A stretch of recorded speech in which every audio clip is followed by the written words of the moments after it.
Welcome to the live that you've all been waiting for, as every single live we do eventually talks about Fred VanVleet moving on.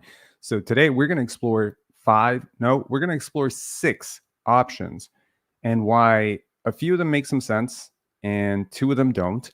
And we're going to talk and we're going to see if we can get Fred VanVleet to a new team by the time this live is done. If you're new around here, my name is Robert. This is Pensari Basketball. Grab your coffee if you're crazy, or grab a nightcap, or I don't know, grab some water. Let's get to it. Hit the subscribe, hit like, and let me know if there's something that I miss or if there's a team you really want to talk about. And we'll see at the back end of this. We can get some comments and see if that trade makes sense. So look, I explored it in a live earlier that there aren't exactly as many free agent suitors for Fred VanVleet as perhaps his agent would like you to believe, right? There's Utah, there's San Antonio, apparently there's Houston, and then there's just a whole bunch of teams that could potentially offer something in a sign and trade. Now, one of those teams that I want to look at right away, just to disqualify them from contention, is the Philadelphia 76ers. Now, I understand why this makes a lot of sense for a lot of people because obviously, Nick Nurse, the connection, Daryl Morey loves analytics, James Harden might be moving on. But first of all, I don't think James Harden is moving on. I really think James Harden is going to be back with Philadelphia, which is going to create a bit of a cap crunch for them. There isn't exactly a starting spot there for him. I find it quite hard to believe that he would start over DeAnthony Melton or Tyrese Maxey or James Harden. So there isn't exactly a clear pathway, no matter how much Nick wants his boy in Philadelphia. I don't really think there's a pathway to him being on the Sixers. So I'm going to immediately disqualify this unless you can give me a really good reason why I shouldn't, right? I mean, are you expecting the Raptors to take on Tobias Harris? I'm not. He's an expiring contract. It's a very large expiring contract, but I don't see why the Raptors would take him on, or if they can take him on with the amount of money they have to offer Jakob Poeltl. So I'm going to disqualify them right away. Here's another team that, again, in theory, makes a lot of sense. And we want it to happen, and it seems smart until you really start to look at what a deal like this might look like, and that's the Chicago Bulls. So the Chicago Bulls, this has been floated out around a lot because Fred is from Rockford, and Chicago's close to Rockford, and it would be a homecoming for Fred VanVleet. And apparently they really need him, and there's the DeMar connection and the Mark Eversley connection. And again, they've dangled, they would hate to lose Patrick Williams, but they'll do it if they can get off of Lonzo's contract. Hold on. That's a double whammy. First of all, you're not going to find a bigger fan of Lonzo Ball than me. I love Lonzo Ball, but he's not playing next year. And the Raptors really have no incentive to take that contract on. And as for Patrick Williams, I understand. Again, it's an FSU guy. It's a Scotty guy. Scotty knows him. Scotty would like him. But can you please look at the analytics on this guy? He's absolutely awful, man. Like, for a 4th overall pick, this is about as busty as you get. And I understand that he's young and that he may actually still have some potential, but he has been negative box plus minus every year so far, 3 years when he can stay on the court. The shooting is wonky. Yes, he kind of fits the Raptors play style, but honestly, if you offered me Patrick Williams for Precious Achiuwa in a trade straight up, I would say no. And you want to add on to that Patrick Williams will be eligible very soon for an extension, and perceptively, of course, as a top 4 pick, there's going to be a premium added. There's not going to be any downside on the, hey, he really hasn't been a very productive pro so far. I think the Bulls screwed that pick up, if you want my honest opinion, and giving them Fred VanVleet for Patrick Williams and the dead weight contract of Lonzo Ball is a mistake. And I understand that this was floated around by Eric Kareen in The Athletic. I think there's a perception and reality gap between how good Patrick Williams is. I don't see it. I don't get it. Sorry. And that's my type of player. And I like Patrick Williams. I did. I liked him at Florida State. I thought he went high in the draft, but that's crazy to me. It's absolutely crazy. I don't see why the Raptors would do it. So let's talk about 4 trades that do make some sense. And we will start with, let's start with Miami, because I think this is the one that kind of nostalgically may drum up some emotions, but there's a bit of a caveat here. So the Miami trade includes Kyle Lowry and Nikola Jovic. Oh boy. I would love to see if I could flip Nikola Jovic in this instead of Nikola Jovic. If I can get Jaime Jaquez, I'd be so much happier. But look, there's a couple of reasons this makes sense, and none of them have anything to do with basketball, but they have everything to do with who is currently on the Raptors roster and what they're trying to do. Okay. If we will agree that everything that the Raptors have done so far has been to reset the culture, well, then Kyle Lowry was a part of the good vibes in Toronto, right? He's a veteran leader. I think he could have an intangible impact on Scotty's growth. I've always sort of resented the idea that Scotty Barnes came in just as Kyle Lowry left. I think he could have been really good for him. He is the growth. He has talked quite a few times about how he would want to be a Raptor again, and he'll retire. This will always be home. And if that's not all PR and that's not all fluff, right? And some of it is, and some of it's not. But look, he liked it here, and the Heat are realistically exploring opportunities and options to move him in a Dame Lillard package. And look, if Portland is moving off of Dame, they're not doing it for Kyle Lowry. So that's a pipe dream. So there aren't exactly teams lining up for Kyle. And I think, honestly, there's still a little bit of basketball left in this guy, man. There is. We saw it in the playoffs. There were things he was doing on the court that, to me, had an intangible impact on why the Heat were even in the finals in the first place. I think he was a really big part of that. He showed last year there's a willingness to come off the bench. He has accepted that. Accept that. I don't think that Kyle Lowry right now is a better player than Fred VanVleet. But I will sign up for 82 games of watching Kyle Lowry over watching Fred VanVleet. I think he is a better for this roster player. And beauty's in the eye of the beholder, and that's the way trades work, okay? Someone has got to value your asset more than you do, or enough. And I think that there's no team that would value Kyle Lowry nearly as much as the Toronto Raptors would. From the Nikola Jovic side, okay, it just comes down to who your coach is, right?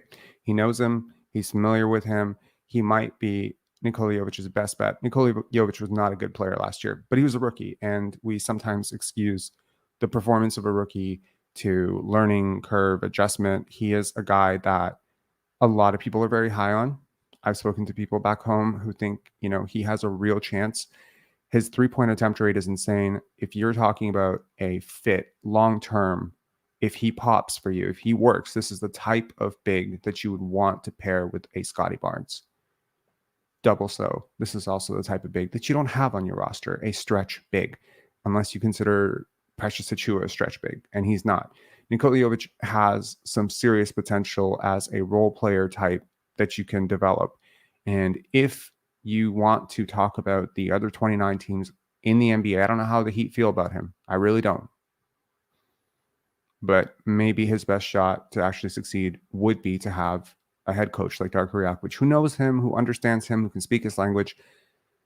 I tell you, sometimes this part of the game is overrated, but I've found that for foreign prospects, sometimes it's really helpful to have someone from your country who can guide you.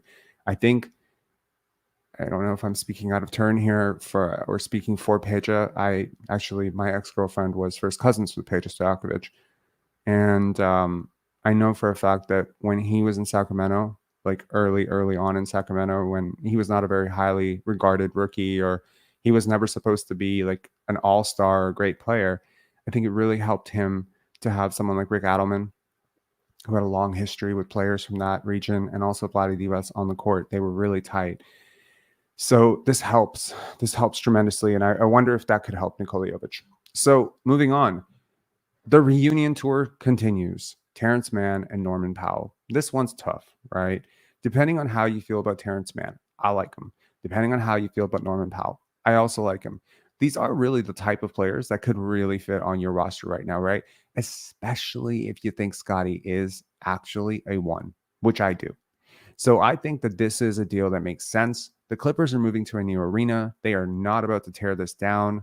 They may think that Fred VanVleet gives them a chance with Kawhi Leonard, with Paul George, and he really fits next to those two guys. And look, if Kawhi can vouch for him, and there's been all sorts of rumors about, they want Kyle, they want Fred. Okay, well, if Fred VanVleet is a massive upgrade over Russell Westbrook or whatever they've had at the point guard spot for a few years now. He provides shooting, spacing, is exactly the type of player you need next to a Kawhi Leonard, honestly. So look, I think this is a deal that could make sense, for both sides. And from the Raptors perspective, yeah, you take on some money here, but I think Terrence Mann is a value grab at that price. He's still young enough. He is close with Scotty. There is a benefit to that. And Norman Powell is close with your organization. He's very familiar with Jama, right? So there is a bit of a reunion and familiarity there too. So I think, if you want my honest opinion, this is a deal that could make some sense. Now, I don't know if, depending on how we feel about taking on 3 years of Norman Powell here at this price, because I do think he's a little bit overpaid, right? And depending on how much they want to make this deal work, I could imagine some draft compensation coming here, maybe a couple of seconds, like in next year's draft, maybe a future first, maybe a pick swap. I don't know. But if you want my honest opinion, lose Fred VanVleet for nothing or get Norman Powell and Terrence Mann, I don't know. Because look, if you do this trade, that's a lot of money. That's $30 million coming next year, almost $30 million. That puts you kind of outside we're able to use our mid-level exception, or at least our full mid-level exception. So you would have to value these two players coming back more than your ability to use your mid-level exception. Everyone has a mid-level exception. Almost all teams will have the non-tax payer mid-level, and you have to start weighing out options and who's going to be available. There are certain players who are going to go back to their teams. Naz Reid is already off the table. Not that you really needed him. So you have players like Grant Williams. Do you value Grant Williams over Terrence Mann? Maybe. So, okay, maybe you can make that offer. I don't think you're in Cam Johnson territory. You won't have the cap space to afford him. Maybe Indiana will. So you have to look at all those mid-level guys. Do you want a Brook Lopez on your team? Well, maybe not with Jakob Poeltl on your team. Maybe you don't want a Brook Lopez on your team, and he's 35 years old and he's coming off of surgery. So maybe you look at this as two really good rotation pieces for a team that intends to be a little bit deeper this year. And I think that this could make some sense. Okay, moving on to another deal that makes some sense, which is Malik Beasley and Jared Vanderbilt. Now, I can hear you. If you're a Laker fan here, you're done with this live. You're like, we're not getting rid of Jared Vanderbilt. But please understand that you have a long-term obligation potentially to LeBron and AD. And there isn't a point guard in this league who's going to help you as much as Fred VanVleet that's available other than Dame Lillard next to that duo. Fred is the perfect complement to LeBron. I think he would play so well off of him in that sort of role, like as a third option. He could thrive. He can add your defense. Malik Beasley, honestly, they have an option on him and they can choose to decline it. And therefore, they really don't have to put in the team option. This deal is exactly like the Miami sign and trade for Precious Achiuwa and Goran Dragic. Almost exactly the same thing. Same thinking. Goran Dragic had a team option. They opted in to that team option, traded him to Toronto. This would be the same situation. Now here you have Malik Beasley. And I want to talk about Malik Beasley in favorable terms. He takes a lot of threes and he's still a positive defender. As a player overall, he's definitely not worth $16 million. If he was eligible for a new contract right now, I think he would be sniffing at maybe $3 to $4 million if he was lucky. So clearly this is a massive overpay, and maybe this is a player that you can flip at the trade deadline for something longer term. Okay, maybe. Because maybe there's a team out there that's really starting to feel the squeeze of tax. Maybe there's a team out there that's close to a luxury tax payment that wants to get out of it, and they need to clear some cap space. And there you have this, $16.5 million expiring contract. Now, Jared Vanderbilt gets me very excited. This is a really good player. He's already racked up 14 win shares in his career. That's more than Scotty Barnes. He's 23 years old. He is a really good player. I take him over Precious Achiuwa.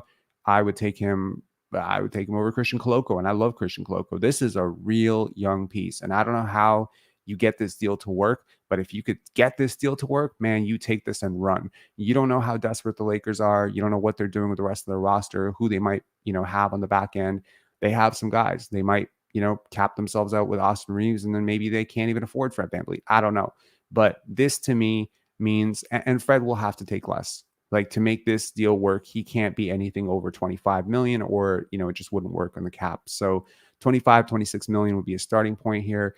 That means he'll have to take like 104.4. I don't think he's going to take it, but maybe they can add like one more contract somewhere and they can sweeten it up a little bit. The Raptors can then take that contract back, just like they did with the big from Portland, whose name I'm forgetting right now, the center, who they just waived. So maybe you take back a $4 million expiring, you just waive that player, you stretch and waive them, or you trade them off to another team. Either way, this is close to, I think, working.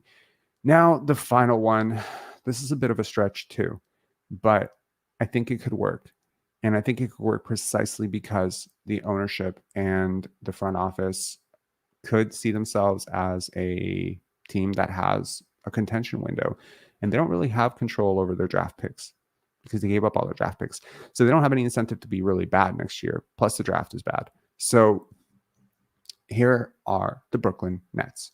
Now, honestly, Nick Claxton is the anti-Patrick Williams. If I show you Patrick Williams, like I showed you Patrick Williams at advanced stats, like just take a look at it, right? 38th percentile defensive analytics, 13th percentile offensive player. Compare and contrast to Nick Claxton, who is in the 94th percentile as a defender, elite shot blocker, really great at the rim. His rim frequency is great, active wing defender. Honestly, everything that you think you're getting from Pascal Siakam as a defender, Nick Claxton's better at it. Okay. He's incredible. Offensively, not nearly as bad as people think he is. Super efficient, shoots nearly 70%. Just limited, really limited. So maybe this is the type of player that, I don't know how you fit him in next to Jakob Poeltl and Scotty Barnes. Okay. Like this is going to be tough, right? This is going to be really, really tough. Someone's going to have to. And then that's where you have your Joe Harris, right? Your shooting specialist probably won't play a ton of minutes for you, but maybe Joe Harris is exactly the type of player you want on a team with Joe Wieskamp and Grady Dick. Like he can really probably help them understand certain things about shooting. I mean, he's good insurance, and I think he's just a really good character guy from everything you've seen from him and heard about him over the years. Seems like a really good dude and, really team player and not a great defender, but, every team needs more shooting. So as they say, the deal would primarily be for Nick Claxton anyway. Okay. All right. Okay. So let's take a look at those comments.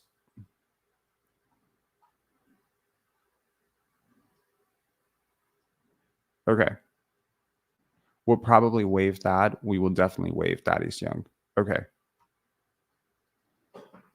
Okay, I'm going to go back to the comments. Yes, sir. Bro pushed it back 15. What's his day job? Sleeping. Okay. I'm an editor and a festival director.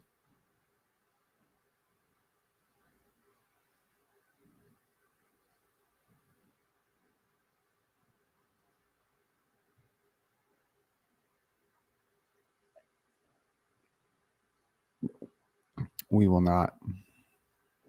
Someone deserves to get fired.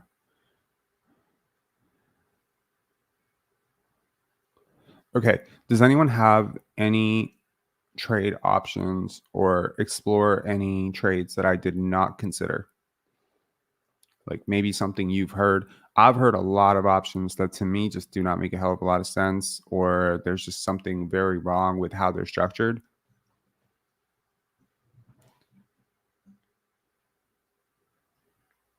Do you guys think Yak is back? Yes, I hope so.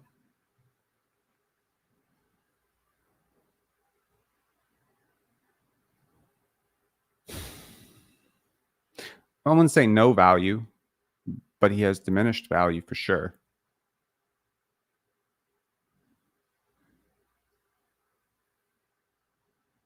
Yeah, that would suck.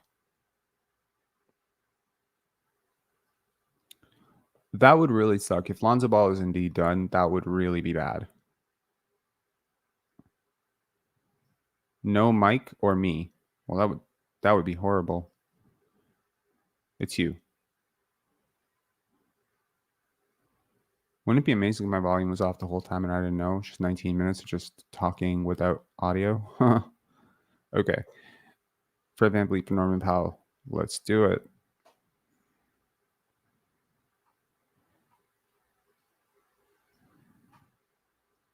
Kawhi is done. I don't think he's done, but there's always going to be injury concerns there. Vanderbilt is trash. No.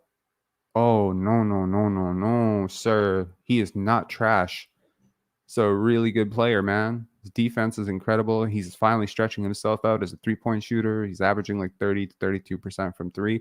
It's not a great looking shot, but it is effective. He's a really good player. I would take him in a heartbeat.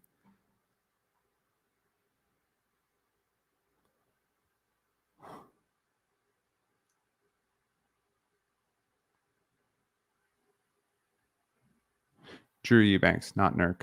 Yes, that was correct.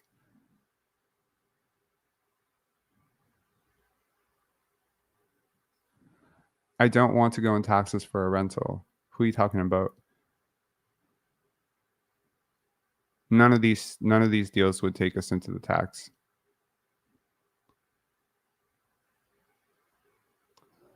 They'd never deal Claxton Rob. I'd love Clax, but it's not happening. You don't know that.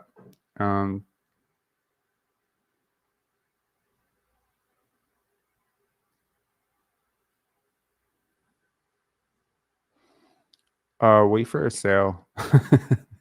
Wait for a sale. There will be a sale.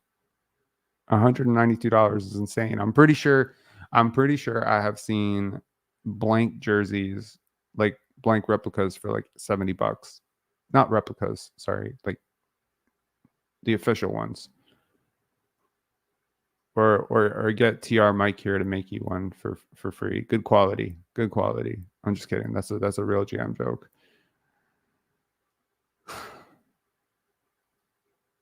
Why not JJ instead of Jovic? Yeah, that's fair. I wonder if they would though, right?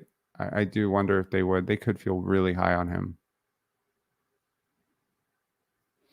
Ooh, go away. I read your last comment.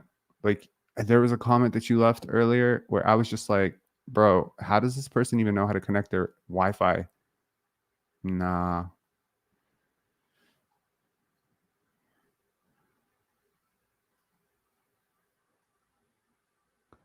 Magic sign and trade. I don't think they need to do that. They can cut Jonathan Isaac's salary and I think they can get under the cap.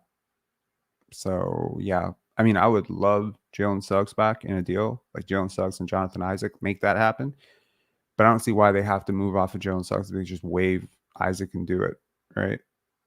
I don't think yeah, it's just what do the Bulls have? I'm not really sure.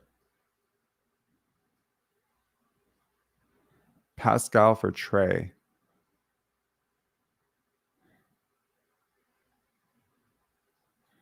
Orlando drafted Black. They're not interested now.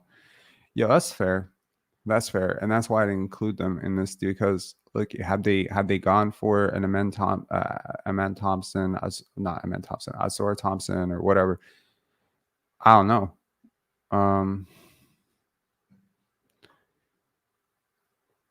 Rob, both have Portland's 2024 pick. You want to take on Lonzo Ball's salary and potentially have to pay Patrick Williams, who's been a flop in the league so far. And I'm not even saying like he's not a rotation player. He's a fringe rotation player that has been force-fed starter minutes next to two dynamic scorers, and he has been bad. And I think DeMar is a really good passer. So to me, if you're struggling in that system, you're definitely going to struggle with Scotty.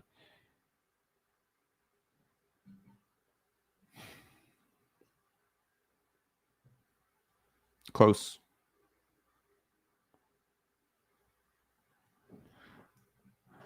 I love the sign and trade proposal you presented yesterday, Pascal, for Okongwu, Buffkin, and AJ. Yeah, they'll need to add more to that for the salaries to work because even though they traded John Collins, they're not under the cap. They're not like they just got out of luxury. They just got out of like tax territory. So could we get DeMar back? He's kind of already put the kibosh on that. Like he doesn't want to be back. He's mentioned it before. So I don't think he would welcome coming back. I don't see why you would want a ball dominant guard who doesn't really play defense back. Doesn't really seem to help anybody. It's, I mean, culture wise, great. You know, he's great for the young kids, but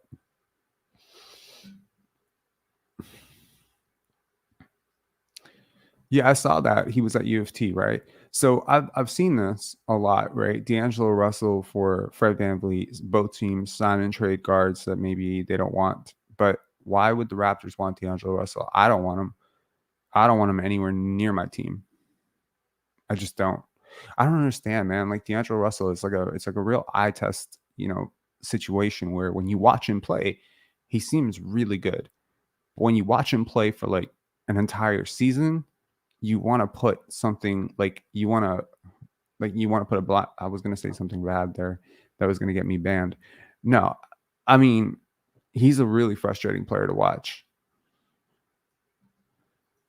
What are y'all plans if we lose Fred VanVleet for nothing? I don't know, a parade. Y'all want to throw a parade? I'll throw you a parade. Some confetti, some fireworks, some barbecue chicken, some girls. Like let's set it up. Let's set it up, man. I don't care. Like, I mean, honestly, when I started this off season, I was very firmly like you can't afford to lose him for nothing, right? And then I heard some people that I do not respect peddling the same tune, and I was like, you know what? And I hear them say it, like I hear it. I hear it a little bit different. I'm cool with losing him for nothing. Like I don't want to lose him for nothing. Like I prefer to get something back. But if the options are give him 4 years, what he wants, and then have him on the team. Like it's funny because I started this offseason on the vibe of like, no, protect the asset. Definitely protect the asset. I thought I was being super rational. But then every person in the comments, like, you can't have him near this guy. You can't have him near that guy. And it just started to sink into me like, he's not coming off the bench, is he? Right?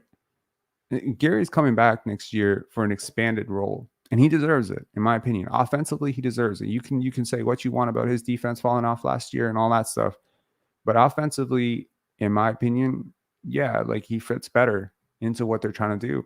You're not benching OG. You're not playing OG at the 4. You're not benching Scotty. You're not. I don't want to bench Gary. There's no spot.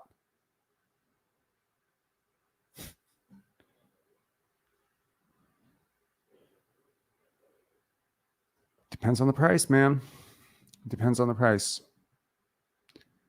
There's no such thing as losing him for nothing. Long-term cap relief is still something.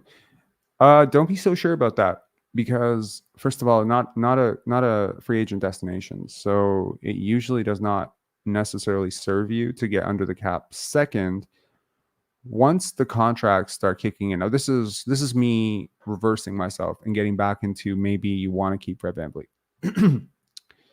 Like I'd keep him just to keep him away from the team. I'd be like, okay, we sign your contract and then we're gonna work all year and next year to try to move you to somebody, but you got to stay away from the team or something. If you get too far under the tax line, it becomes difficult to get back up to the tax line. Does that make sense? So, I mean, I think it would make more sense if I pull up our salaries. Hang on, let me just pull it up. Give me one sec, guys.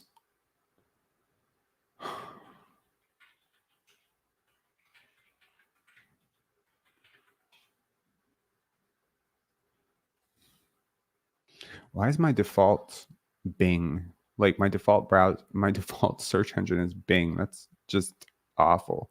Okay. Let me pull this up for y'all. Okay. Get Sohan from the Spurs. It's not happening. They love him. And they have cap space. So that's like a double whammy. It makes absolutely no sense unless you think the Spurs just are like, hey, man, here's a fun fact. I'm going to share a couple of fun facts with you guys while you wait. And they're good fun facts. They're not stupid fun facts. I don't know if I mentioned this yesterday, but do y'all know the most popular jersey number in Raptors history is number 1? And not one player other than Tracy McGrady has worn it for more than 2 years. And Grady Dick becomes the 18th player in Raptors history to wear that number. But number 3 is the second most popular, with OG Anunoby currently donning it. I thought that was interesting. There's a lot of interesting trivia things with the Raptors that I think are fantastic. Here's another random trivia note, which I almost made like a subject of an entire video. Did you know that in the year that the Raptors traded DeMar DeRozan for Who the hell did they trade him for? Sorry. Did you know the year that the Raptors traded DeMar DeRozan for Kawhi Leonard and Danny Green, that Danny Green and DeMar DeRozan had an identical box plus minus? Danny Green was really good for the Raptors, man. That's a big reason why I think that trade was absolute highway robbery. Because not only did you get Kawhi Leonard, you actually replaced DeMar DeRozan's box score production with Danny Green, which is crazy. Okay, so here we are. So this is the salary cap situation for the Toronto Raptors overall. Take a look at all the cap holds there. So overall, where are we? Right?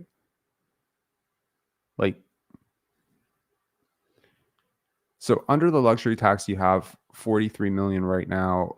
And if you denounce Fred, I mean, it doesn't get you under the cap. It gets you a little bit under the cap, but immediately with Jakob Poeltl, you get right back over it. So again, there's a fringe, there's a gap between where the cap line is and where the tax line is. And if you get too close to the cap, then building that value back up. And then with Scotty's extension, OG's extension, potentially Pascal's extension coming up, you may not actually get a chance to use that money. So you really do lose Fred for nothing, right? Now, obviously, at some point you clear it, right? I hope this makes sense. I'm not presenting it in the best light, and I hope that it does make sense. But if you lose Fred VanVleet for nothing, you don't, and you bring Jakob Poeltl back, you're not under the cap. Even if you were under the luxury, if you were under the cap, it wouldn't really help you, right? Because there's all sorts of things with the CBA where, okay, well now you can't really sign anybody. It's just it's a really weird place to be. So for teams that aren't destinations, that aren't free agent destinations, that don't have stars, that don't have a great, target that they're really aiming for, getting even minorly under the cap doesn't help you nearly as much. Because let's just say you were 10 million under the cap. How does that help you? It doesn't really help you. It helps you in absorbing a trade, where you can absorb back more salary than you're putting out, but it's not really helping you sign anybody. Let's say you get 25 million under the cap. Who is the target if you're $25 million under the cap? Let's say, okay, you clear Thaddeus Young, right? So you clear up a little bit more space there. It still doesn't help you. So I think the golden place to be is $1 under the tax line. That's the golden place to be.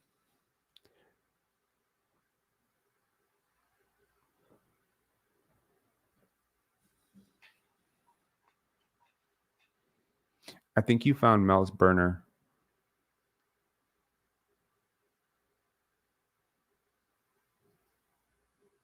Where is my cap? My baseball cap? Over there. Why? Okay. Yeah, so I mean, where do you really go with a roster like this? I mean, if you were to trade Pascal Siakam out, right? At some point, this OG number is gonna balloon up to 30 plus. Then you're gonna have Gary next off season. If you're planning on bringing him back, that number could get all the way up to about 24, 23, especially if he plays well. You can move Boucher out. Eventually, this $8 million contract is going to turn into a $9 million contract. It's going to turn into a $38 to $39 million contract. So at some point, you just missed the window of doing anything with this roster. Precious Achiuwa is going to be extension eligible, right? Really soon. So even if Malachi Flynn's a wash, next year Christian Koloko is going to need to be extended. And you can bet if he develops the way I expect him to, expect that contract to come in around $10-11 million.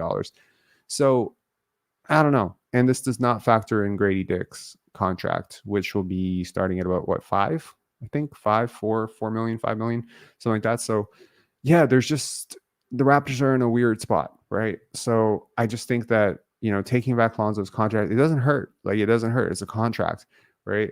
Hang on. Let me just check out the Bulls cap space and just look at Lonzo's contract. Whoops.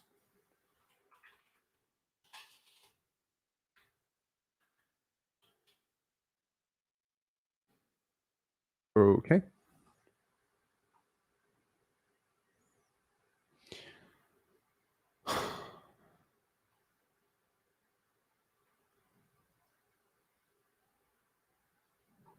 So this is Lonzo Ball's contract.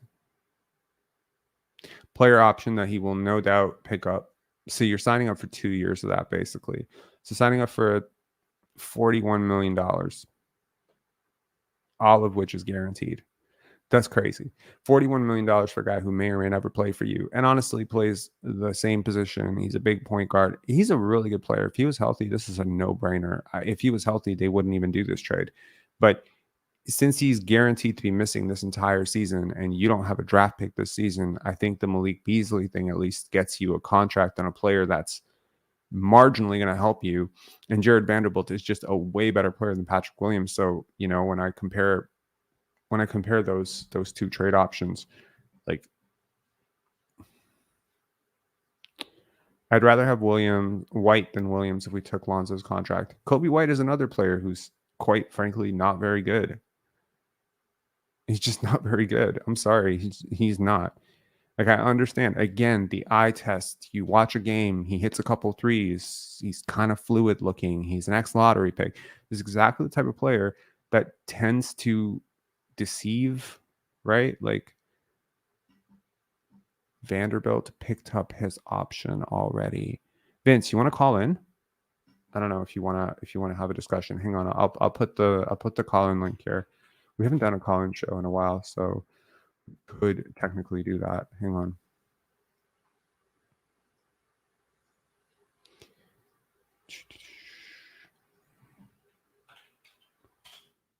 Here's the link.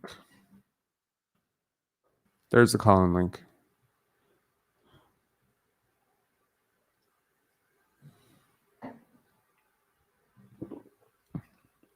Okay. I need to go to the washroom, so be right back in 2 minutes.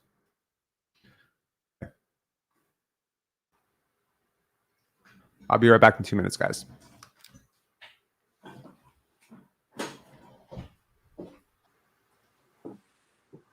What up? What up? What up? What jams you rocking there? It was an ad on my phone. Okay. Can you hear me okay? Because you're I just have you on like the audio of an old iPhone. Yeah, I can hear you. Okay, Old sweet. iPhone. What are you doing with an old iPhone? Oh, it was just like my old one. I just Nice. never got rid of it. Cool. Okay, so which of these options did you like? Did you catch in late, or did you see them all? I just came in about 3 minutes ago. Okay, but I'm gonna quickly flash them on for you. Yeah.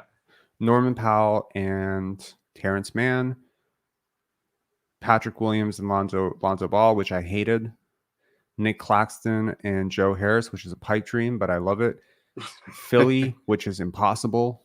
The Lakers with Jared Vanderbilt and Malik Beasley, which I really do like because of Jared Vanderbilt. Yeah. And then a bonus one of Kyle Lowry and Nikola Jovic, which I'm a little bit like, it could work, it could not. There's a lot of non-basketball reasons to make that trade. What was the first one again?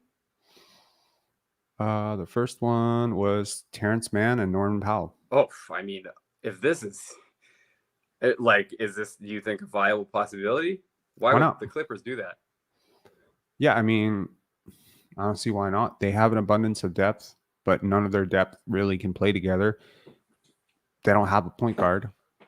None that makes sense. They started Russell Westbrook at times last year. That really didn't make sense.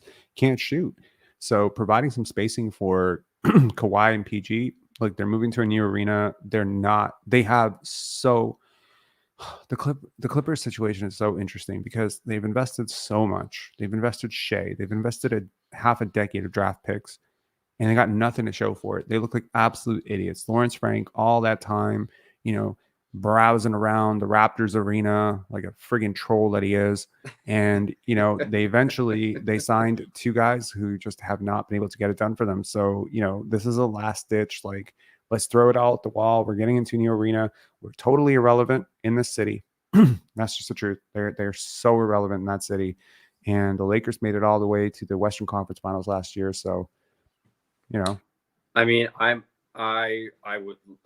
love that trade. If that is even remotely close to a possibility, I mean, I don't think they would do that just because they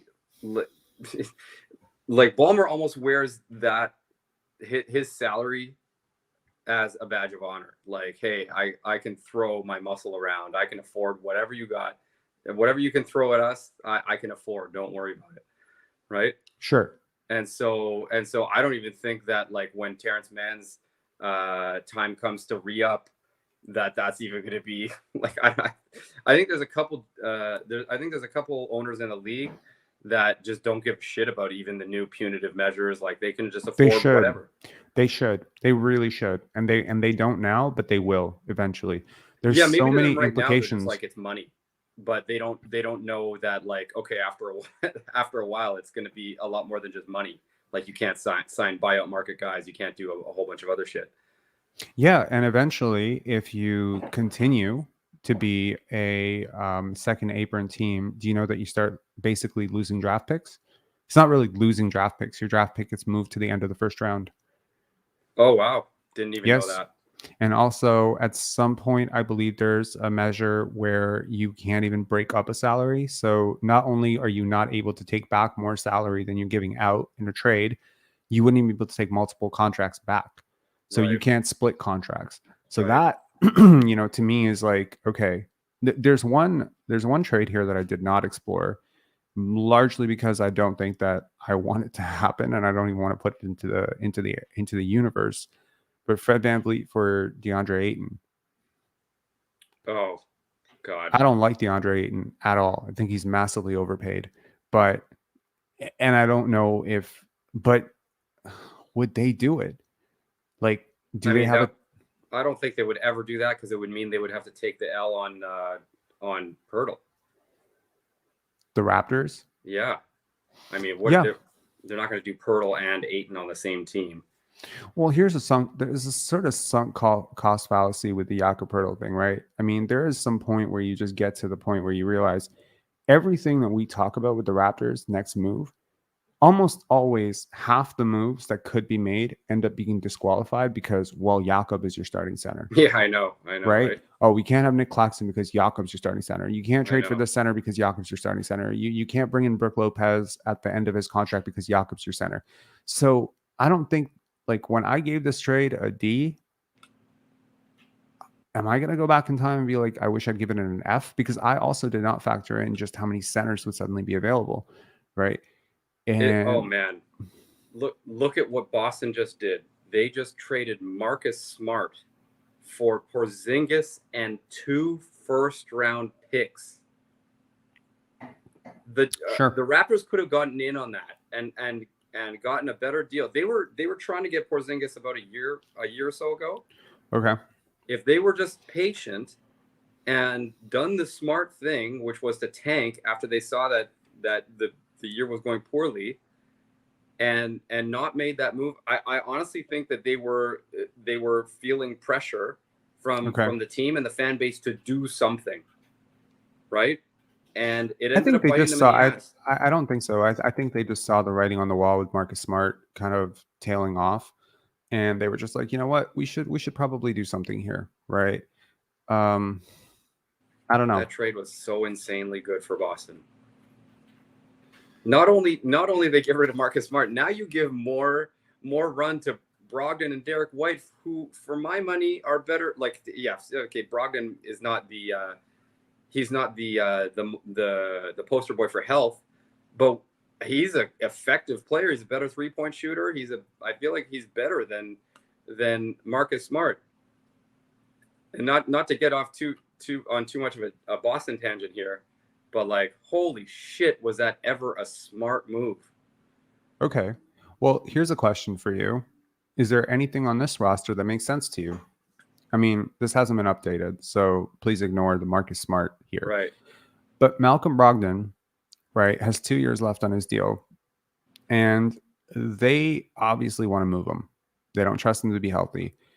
I don't think you're getting Derek White. He makes $22 million a year, Brogdon? Yeah. I did not know that. Does that surprise you? Yes. You expected him to make less? Yeah, I thought he'd make less. Really?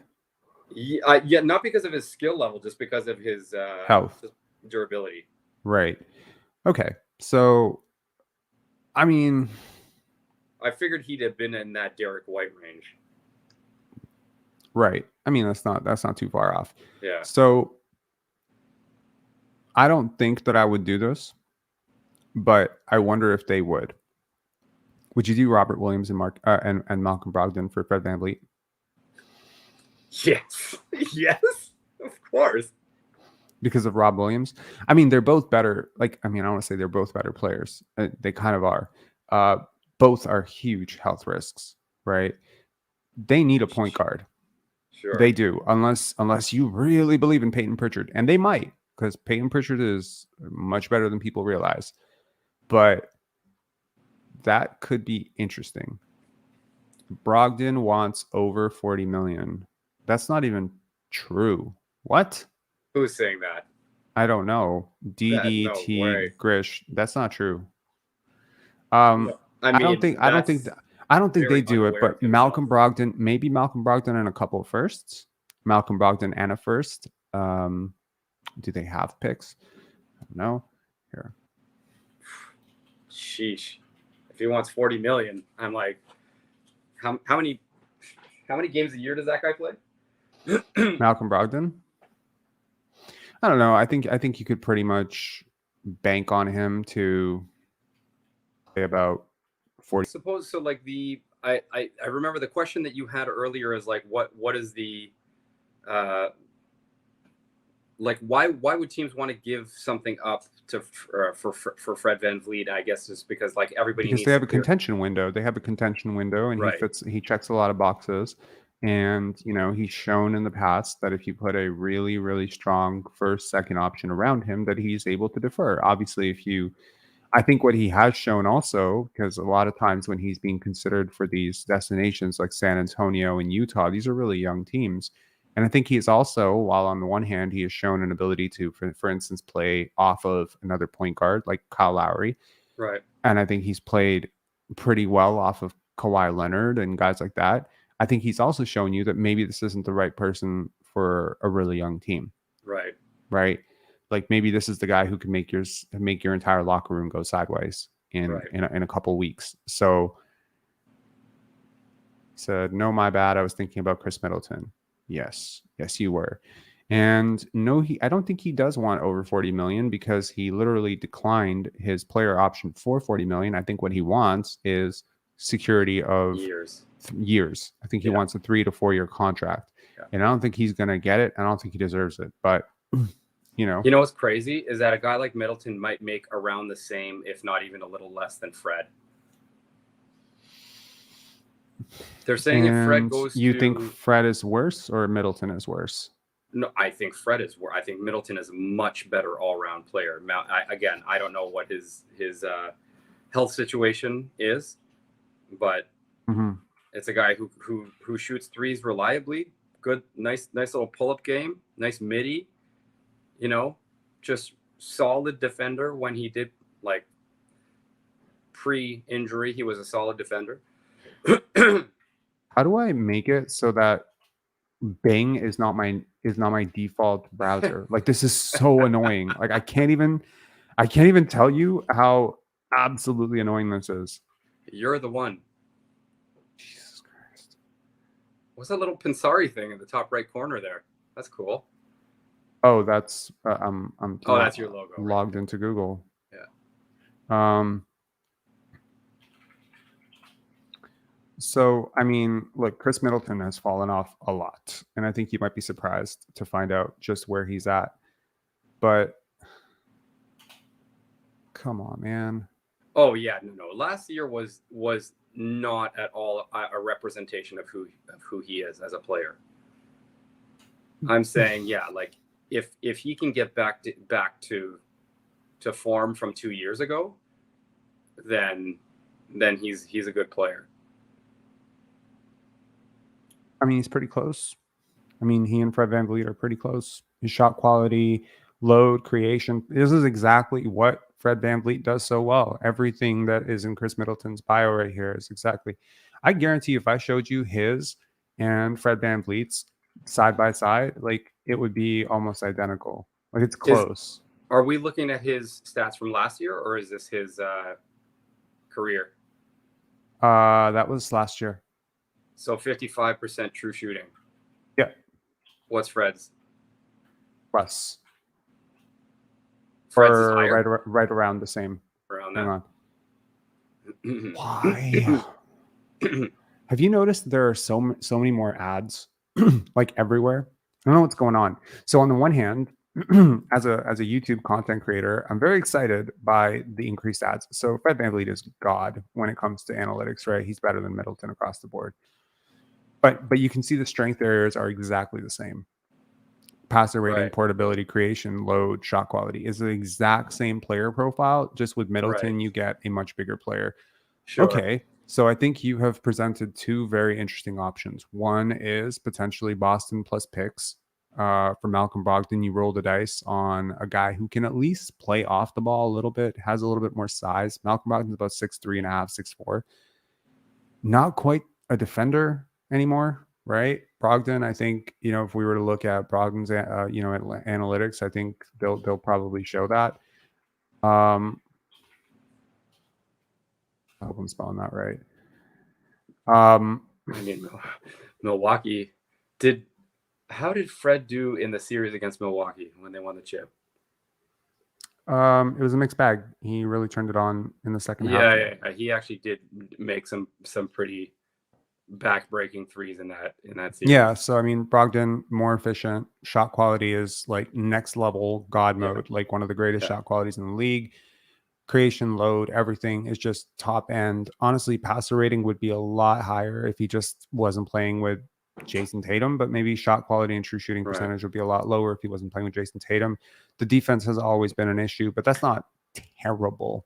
It's not terrible, right? He's versatile. He guards across positions a little bit better than Fred does, in my opinion. Like if you look at defensive matchups, right? Like over here for him, that's not bad. There's a lot of point guard, shooting guard, small forward. He guards 1 through 3.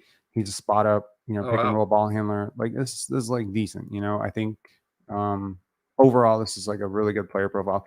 So, if you want to be competitive next year, and you obviously have no reason not to be competitive, the Raptors have nothing to gain by being bad next year. Not one iota of anything. Unless you're going to be historically bad, you don't want to be bad next year. So I think, getting Malcolm Brogdon or Chris Middleton or something like that, if those teams want to move off of those guys, if they're on a reasonable contract, and as long as you can get compensated a little bit for it, would you take Chris Middleton on a 3-year $90 million for Fred VanVleet, 3 years, $90 million? You just swap contracts, basically. You would. I definitely would. Definitely. Why would Milwaukee do that? Point guards are easier to like. I would almost rather, if we so we have competent defenders most places. I would rather trade. Like I would even take the Chicago deal. I know you said you didn't like it. I absolutely hate it. I hate it so much. Like Pat there's Williams, nothing. He shot like 41% from 3. That shocked the shit out of me. Okay. Does this also shock the shit out of you? Hold on. Let me. I'll pull it up for you. But hang on. I'll show you Patrick Williams' career in a nutshell. I was talking trivia. Here's a really funny trivia stat, which I think you already probably know, but because I mentioned it on IG, and maybe you saw it. So I saw a comment, which is like, I don't know, the 10th or 11th time in the last 3 days that I've seen Scotty Barnes compared to Michael Carter Williams. It just makes me so angry every time because it's just so absurd. So just for anyone who's thinking of making that comparison ever again in your life, let me just put this into perspective for you. Michael Carter Williams in 9 years has 6.6 win shares. Guess how many win shares Scotty has as a rookie? Yeah. Oh, as a rookie? Yeah. Wasn't it 6? 6.6. Yeah. So Scotty did as much as a rookie as Michael Carter Williams has done in 9 years. Right. Like, if Scotty retired today, he would retire with a more impactful career. Like after 2 years, including last year's disaster.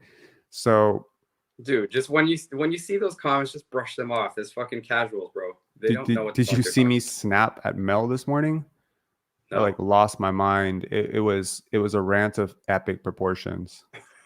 Like I just straight up lost it. Okay. So this is where we're at with Chris Middleton, right? Like you're seeing the value trending down. I mean, he's 31. This is exactly when you would expect players to sort of start to tail off a little bit, I think. 31 isn't too bad. With his injuries, like you got to look at this, man. What? Yeah. What are his injuries? I don't know in depth what they are. I don't remember exactly off the top of my head exactly what he had, but he missed a significant portion of time last year, and like he was an all-star 27. But like if you're looking at, let's look at value of replacement to get an idea of this, right? If you identified that as his peak, right? So from 27 to 30, bit of a late bloomer, drafted a little bit later, second round, pick, had to work his way up, Detroit, Milwaukee, etc. What a steal by Milwaukee, by the way. It's almost like they made up for that greatest Vasquez screw up. Right. So here you have a situation where I think that this player has sort of peaked at 28 as an all-star, right? He had a 21.1 PER. It's just, so this is 4 years removed from a peak. So the odds of him reclaiming any of that is not high.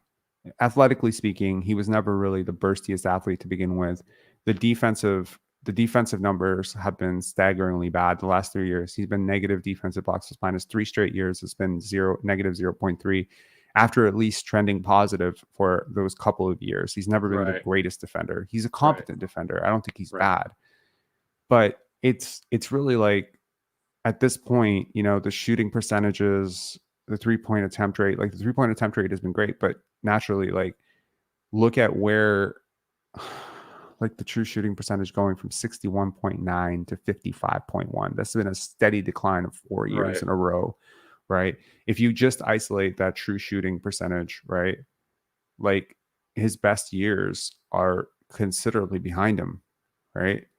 Like last year, right there, is his third worst ever. So I'm looking at this and I'm like, okay, he may not be trending in the most positive direction. Right. And if you agree to 3 years on him, what are you taking away from your ability to potentially sign OG Anunoby, Pascal Siakam, if you're keeping him? So I don't know. I'm not necessarily comfortable with this Chris Middleton thing. The new rules are like pretty sobering. Like they are, and you can't, like, all these teams. Matt, what was it? Bill Simmons, and I think he had on not cousin Sal, his buddy there that he has on all the time, the Washington guy. Okay. So they broke down all the new like punitive measures being taken, and they came to the conclusion that they think the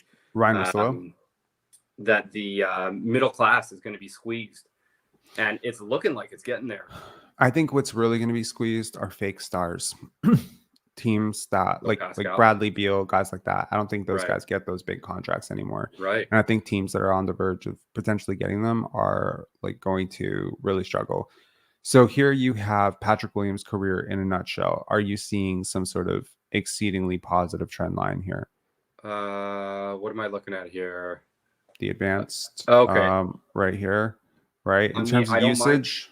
In terms of usage, he's been right around 15%, which is extremely low for a wing if you're projecting him as that. His win shares per 48 have been consistently role player-esque, right? Box plus minus has been negative 3 straight years. Value per replacement only trended to the positive last year, largely because he played 82 games and he played like starter minutes for 82 games. Like that's a crazy number of minutes, 2,323. He's a really big reason that they're bad, in my opinion. Right. Like he's a below league average player. And granted, he's still 21 years old. So you can sell it on, okay, he's going to be 22 and, but look at the per 100 possessions. Like what is trending up here? I mean, but I think for a lot of these advanced stats, I think a lot of them have to do with the team that you're on and how they play, right? And so Chicago doesn't have the best offense, like, or their offense is kind of like your turn, my turn between Zach and DeMar. And that doesn't really, like, maybe they work Vooch in there a little bit, and what's Williams' role is really just standing in the corner. Whereas if you put him in a movement offense, like in a 0.5 type offense where there's a little bit more there's a little bit more free flowing nature to it, I feel like he could be better. Obviously, like, I don't know, I don't study these numbers as in depth as you, for sure. So right off the bat, I will admit 100% that I've not delved into them. It's more of just like an external gut shot that would lead me to think that on that team, they would flourish more so, like, they could flourish on defense while him not being relied upon from as some sort of like creator, right? I feel like he would fit in. He would fit into the culture pretty well in Toronto. He's kind of soft spoken, not like a rah guy. Right. I don't know. I'm looking at these numbers. They're pretty grim. But like, yeah, I feel like if you put up Alex Caruso's numbers, are they going to look astonishingly better than? Yes. Yeah, do they? I'm not Absolutely. even asking to be argumentative. It's a serious question. Yeah. No. Yeah. They would. They 100% would. Yeah. Just take a look. Take a look, man. I mean, he's good, and I think the advanced analytics would probably show it. As you can see, he has a positive box plus minus for the last 3 years. Exceedingly positive defensive box plus minus, as he's one of the best defenders in the league. So 4 straight years of that. You're seeing this, right? Yeah. Sorry, yeah, the little stupid ass pop-up ad. So the box plus minus right there. Overall, his defense compensates for his offense. Right. In terms of win shares, obviously, like the offense is bad, right? There's a reason. He's a specialist, right? So there's going to be limitations in terms of load and the things he can do on offense, in terms of creation. But the defense really does the heavy lifting here, right? So where's his 3-point percentage? Hang on, I'll pull up his per 100 numbers. You can see those. I mean, there's a shooting splits right there. 3-point percentage, 36%. Right. Yeah. And he sort of struggles in the floater range, right? The 3 to 10 feet. He doesn't have that in between game, right? But in terms of corner threes, it's not bad, right? Like, it's not bad at all. Yeah, I think he played more games than I thought he did. Why did I think he was injured for? Played 67 games. Yeah, it's not so bad. I mean, it's not so bad, but also look at the career trend line here, right? I mean, ever since he's been a serious rotation player, he's missed nearly half the games he's been eligible for. I think he's played about 60% of the games that he's been eligible for in those 3 years. Between his final year in LA and his last 2 years, he's never touched 2,000 minutes in a year. Yeah. So, Patrick Williams had 2,000 minutes last year and he was durable, touch wood, like 82 games. So, best ability is availability, but per 100 possessions, take a look, right? Like, I mean, what are you seeing here that's really encouraging with Alex Caruso? Field goal at 45. I don't hate that. Right. But per 100 possessions, taking only 4.7 3-point attempts is not a great 3-point attempt rate. Like, so I'm pretty sure if we look at his 3-point attempt rate, it's going to be it's great because it's just a low volume player. So he does take a large volume of his of his field goal attempts from 3. But I mean, like, look at his overall attempts.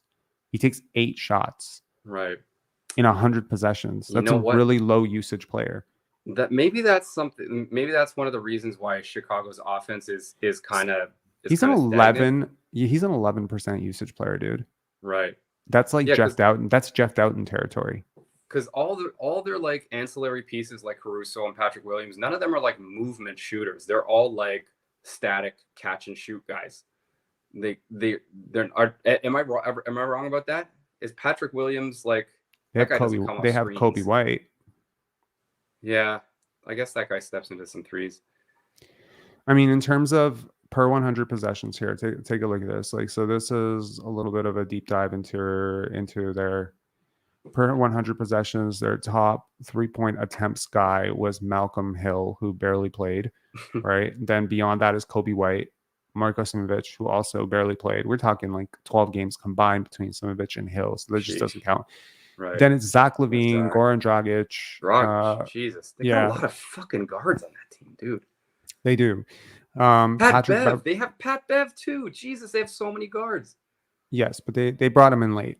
And then they have Nikola Vucevic, Dalen Terry. You know, like. And I mean, in terms of advanced stats, who are their value of a replacement plus guys? Those are the 4 guys that are plus, and then Kobe White started trending up. Now here's some reasonable. Is there a reason for hope with Kobe White? Okay, well, high volume 3-point shooter. I mean, someone mentioned him earlier, and I just kind of wrote it off. But let me entertain it for a second here. So this is a case of a player who's trending up. Box plus minus has gotten better every single year. He's still 22 years old. Usage has gone down every single year. Also interesting. Wow. Right? So I don't know. Like, I don't know about you, but when I look at trend lines, true shooting percentage has gone up every single year, like clockwork. Right? Right. You've seen that, right? Yep. So, okay, Kobe White, let's entertain it. How bad is his defense, though? And I mean, again, this is very rudimentary internet research that I like to toggle Bulls games to have an informed opinion about Kobe White. But let me just look at this for a sec. I think that I probably watched 8 games from them last year, maybe 8 to 9, and I think he played in about 3 of them. And I think he played really well in one of them where he had like a blitzy fourth quarter. Okay, so offensively great. I mean, good, very good. Defensively struggles. So creation, portability, passer rating, 3-point attempt rate at 47.9%. This guy's a gunner, obviously. Like, he loves to take threes. I don't know. Does this get in the way of Grady Dick minutes? Maybe. Yeah. Are there any other players that you think? Yeah, I have a thought experiment for you. So let's say that there's rumblings that Houston is going to like way overpay Fred for like 1 or 2 years. So let's say they offer him $40 million for 2 years or $80 million for 2 years, right? Fred is taking that. Right. I don't give a shit who offers him 3 for 30. Fred's taking that. He's betting on himself. So if he does that and we lose him for nothing, would you entertain signing Jordan Clarkson at half the amount that we would have to pay Fred? With mid-level? Yeah. What is the mid-level? 13 or 14. Okay, so let's say 13, 14, say 15 mil a year. Jordan Clarkson. It's an interesting guard next to a Scotty Barnes. A gunner. But yeah, I watched a bunch of Utah last year, and that guy basically won games for them. Yeah, I mean, this is exactly the type of player that you specifically tend to really like, right? I call it the Anthony Simons, the ghost of Anthony Simons. I don't love He's basically Anthony Simons in a nutshell. Let me clarify. I don't love Jordan Clarkson. I know that he's like nothing on defense. He's like a pylon, right? And so I don't love him. This is wow. Okay, like, just to put this into perspective, 2nd percentile defender. So, like, this is absolutely Trae Young, Anthony Simons territory, and ironically, ha, right there. Colin Sexton as well. Now, maybe with a guy like Jakob Poeltl, specifically Walker Kessler, you can get away with a guy like this being somewhat passable, but it's tough. Jalen Green. Honestly, like, Jalen Green is another guy who probably really, really sucks on defense. I have a feeling. Also, there's a super chat here. I don't know what R is as a currency. I'm very curious to find out. Is it Riyadhs? Is it rupees? I don't know. But thank you so much, Lucas Dubois. I believe I'm saying that correctly. Am I saying that correctly? Any French people want to check me on that? For the super chat here. Debut. Debut. I don't like that trade he's got up. Okay. Toronto trade for Simons, Little, and first pick for OG Anunoby, who would leave Toronto at the end of free agency like VanVleet, or trade for Lillard. Trade for Lillard? No, Lillard's not going anywhere. Tough. Lillard, no, because I don't think you can afford him. You'd have to give up so much more than Pascal just to fit it under your cap. He makes a lot of money, and I don't think that you trade for Damian Lillard unless you, number one, are absolutely convinced that you can compensate for the defense. He's a really bad defender too. Second, I don't think you do it unless you have a contention window in the next 2 to 3 years. Right. Yeah. I don't like the thought of parting with OG. I think OG he's perfect on this team. And I feel like every team is trying to just like pluck him for oh, here, we'll give you a first round pick that's going to be like in the late teens to 20s. And or multiple of those. Everyone was up in arms about them rejecting New York's offer for 3 first round picks. If you get 3 first round picks and they're all in the 20s, your hope is that one of them, of the 3, turns out to be OG or like an OG type prospect. So why the fuck am I making that deal? No, I'm holding on to OG. He's like, I honestly think he is as valuable a commodity in the NBA as they come. Does he have a funky handle? 100%. Can he not, like, does he have trouble finishing at the rim sometimes if it's not a dunk or layup? Yes, for sure. But the strengths that he has are like super duper strengths, and I'm not giving him up for Nasir Little and a first round pick, so a pick 20 or later, and Simons. I can sign fucking Jordan Clarkson if I wanted a Simons type player. Guess how bad Joan Green is on defense? Yeah, where's he at? 0. He is the literal worst defensive player in the league. I know defensive analytics are a little bit tricky sometimes. They're a little bit inaccurate, but trust me, if you've watched Jalen Green play basketball, he is so bad on defense. His off-ball awareness is so bad. His on-ball awareness is terrible. His versatility is shit. Oh my God, his IQ is terrible too. I mean, I know that he's friends with Scotty, like really close friends with Scotty. So I'm always a little bit like, I don't need to be like overly harsh on him. I don't want to be, because it has nothing to do with me. I'm not a Houston guy, but man, people who say that him and Scotty are comparable just don't get it. Just really don't get it. Comparable in what sense? They're as prospects. They're like, well, tomato. Like, it's really not tomato. It is like complete.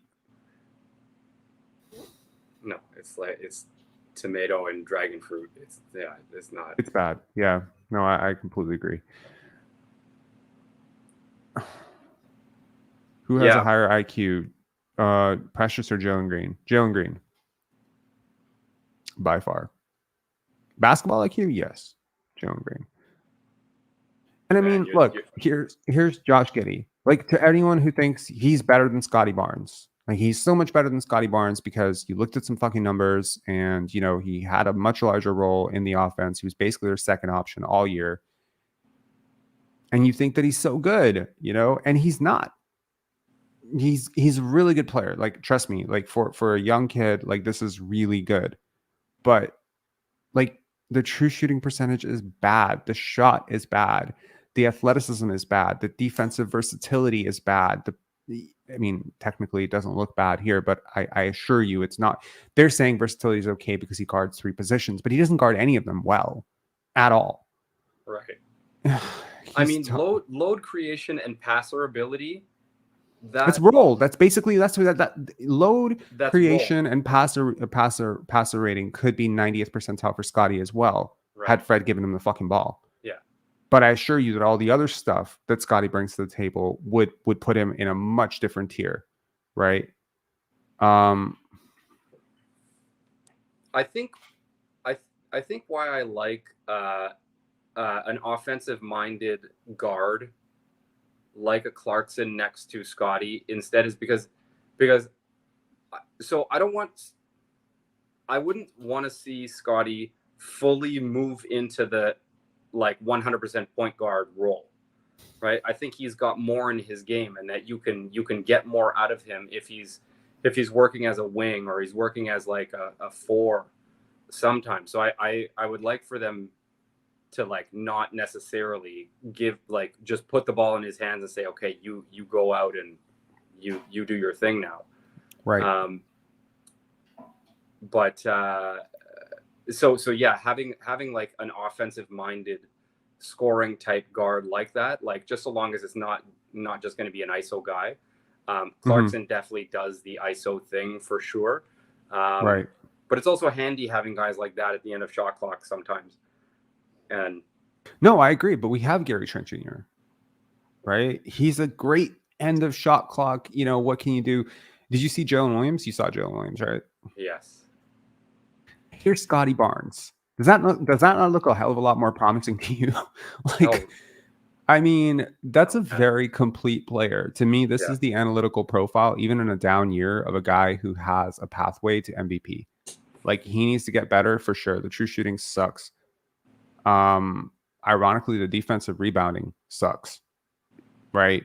I think a lot of that has to do with health, man. 3-point attempt rate is low, but it's not like Ben Simmons, Nick Claxton low. Like, he came in as a non-shooter. Where do you expect him to be at 22%? He's, I think, at a really decent, I mean, in a league where increasingly guys are taking threes so much. Actually, I want to try a thought experiment here. Hang on, I'm just going to figure this out. Can you comp players in this crafted that you're in here? Can you? I'd like to see Draymond Green next to Scotty. Draymond. Oh, Draymond is a very different type of player, I think. Just for the defensive metrics. Oh, Draymond is going to be... I'm going to guess that Draymond is like 97th percentile defensively. 99th. Yeah. Big difference. 99. All right. Huh? 99. Holy shit. Yeah. Okay. Chat. Let me know which two players do you want to see compared? I think this could be a really fun segment of this. Vince, I'll start with you. What two players do you want to see compared? Man. Well, who were the ones that we were discussing in Fred trades? We were discussing... Hang on. Okay, first let's take a look at... Let's dispel some... This is wrong. Hang on. This is wrong for sure. What? No. Jason Tatum, there's no way. This is definitely wrong. This is wrong. What are you looking at? The Jason Tatum versus Pascal Siakam comparable. This is wrong. Unless Jason Tatum fell off a cliff, he was 85th percentile defensively. Where the hell did that go? Hang on. No. This is wrong. Hang on. I mean, it looks right to me. He's 60.7 true shooting versus Pascal's 56. Free throw rate 88. His defense has fallen off a cliff if he's 69th percentile. Like, I promise you, last year I did this exact comparison and he was like 85th. Is this correct? Oh my God, it is correct. Holy shit. What? That means, okay, so even mid-season, when I did this comparison, he was like close to 82nd percentile. So that's wow. That's shocking. So Jason Tatum's defense took a nosedive towards the end of the season. Right. That's shocking. I mean, Scotty was ahead of Jason Tatum as a defender last year. That's surprising as well. Sean saying Trent and Powell. That's a good one. I think you might be surprised at how well Gary does here, but I will definitely be. I want to see Trent versus Powell. That's a great one. Trent's better.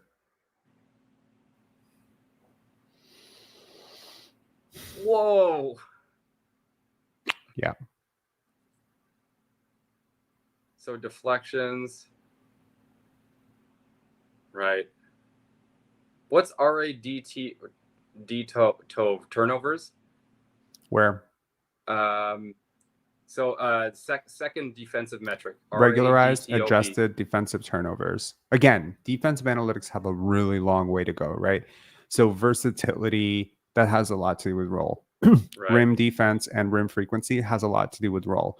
Basically, let me just say that my view on this is that defensive analytics are super, super, super subjective to two things. Number one, what your role is on defense. Number two, who the other four players are. Right. And I think that it overemphasizes those two factors. And then when you try to isolate the individual from that, it makes it really noisy. But typically, if you think of a great defender right now, just give me one off the top of your head. Who's a really good defender off the top of your head? OG. Okay. He's not going to measure as well as you expect him to, but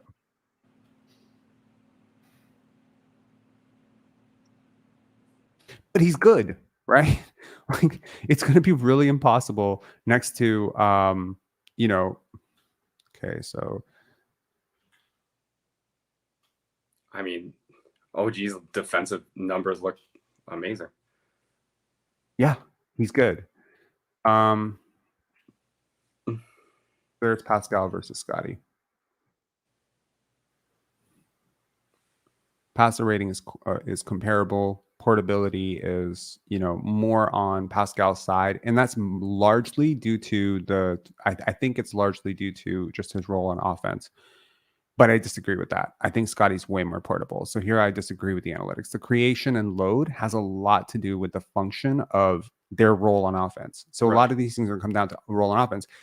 But if you want to say, okay, well, I would Rob, I'd rather compare points, rebounds, and assists. That also has to do with role on offense and defense, doesn't it? If you play really close to the basket, you're going to get more rebounds. True or false? Absolutely. The Raptors schemed last year to get Siakam more defensive rebounds because they wanted him to initiate the offense more. Okay. So sometimes you'd see Scotty or Jakob just box out their guy so that Pascal can grab a defensive rebound. But that still counts as a defensive rebound on the analytical end. Right. Defensively, obviously, your defensive analytics, where here, I think for people saying, oh, Scotty was just so terrible defensively. Well, clearly he was not, Right. and I think if you watched him, like, you would agree that he tried his best and he was busted up like half the year. I think Scotty can get up solidly at the end of, at his peak. I think he can be like a 97th percentile offense and like 89th percentile defense type of player. Which would be 100% versatility.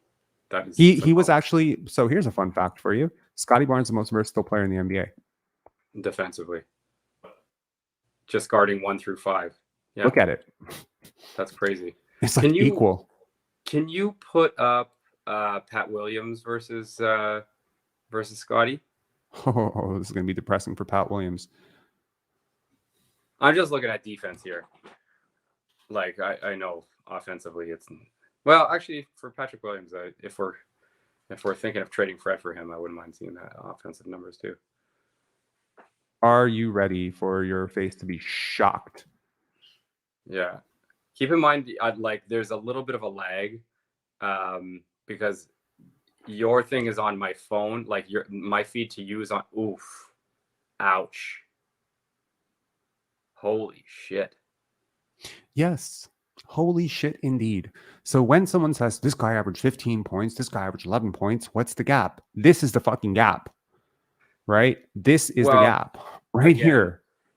If you think Scotty was frozen out of the offense, I mean, Patrick Williams ain't got shit. Not to say that he could do well, but like, he can't. That's exactly it. He can't. Yeah. Patrick Williams, like, look at the versatility here. Look at the usage by play type. Scotty is just so diverse. So diverse. He's got isolation, pick and roll, ball handling, post up, roll man, cutter, handoff, off screen. Doesn't do a lot of off screen stuff. Right. Fine. Right. But look at Patrick Williams' entire usage is basically spot up. As 90% of his role on defense is spot up usage, right? Wow. Oh, Williams versus Vanderbilt. John, you are about to lose your fucking mind. Watch this.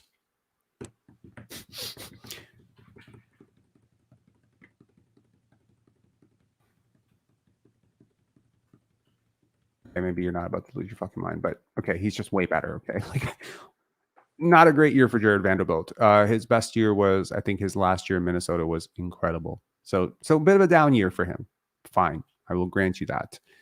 But free throw attempt rate, I think the 3-point attempt rate has gone up for Jared Vanderbilt. He's gone from a guy who doesn't take threes to a guy who takes more threes, and he's still managing to be like a 60.4% true shooting guy.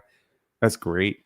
In terms of like just their usage, right? Like I think Jared Vanderbilt is more of a versatile guy. Far from the, absolute lockdown specialist that he's often billed as, but I think he's a good defender. Zach LaVine and DeRozan. Oh, OG Anunoby versus Mikal Bridges. Oh, Mikal Bridges is going to blow him out of the water for sure. I'd love to see Russ versus Fred. No, you don't. No, you don't. Because it's going to be embarrassingly bad. Here's Mikal Bridges versus. It's basically inverted. One's a super defender. One's a very good offensive player. But compare it across, and that's what you get between OG Anunoby and Mikal Bridges. And granted, OG's a year younger than Mikal, but what's CTOV? Offensive halfway creation down. turnover percentage. Creation turnover percentage. Oh, so that means OG turns the ball over a shitload and Bridges doesn't. Is that right? Not quite. Hang on, let me pull it up for you. So it's like an adjusted turnover percentage. So traditional turnover rates are based off of usage. So the assumption here is that based on your usage, how much do you turn the ball over? Makes sense? Right. Because there technically isn't a usage reflection here anywhere. So Mikal Bridges is one of the least turnover prone players relative to the usage on offense. Right. It adjusts both numbers. Zion versus Ben Simmons. I'm not even doing that. Nope. Not going to do that. That's not right. It's not fair. It's disrespectful. No. Yeah. Zion is a lot better. Like I tell you right now, if I pull up Zion's analytics, they're going to blow your fucking mind. Oh my God. Actually, I'm going to do it for shits and giggles. Hang on. He is really, really good. Ben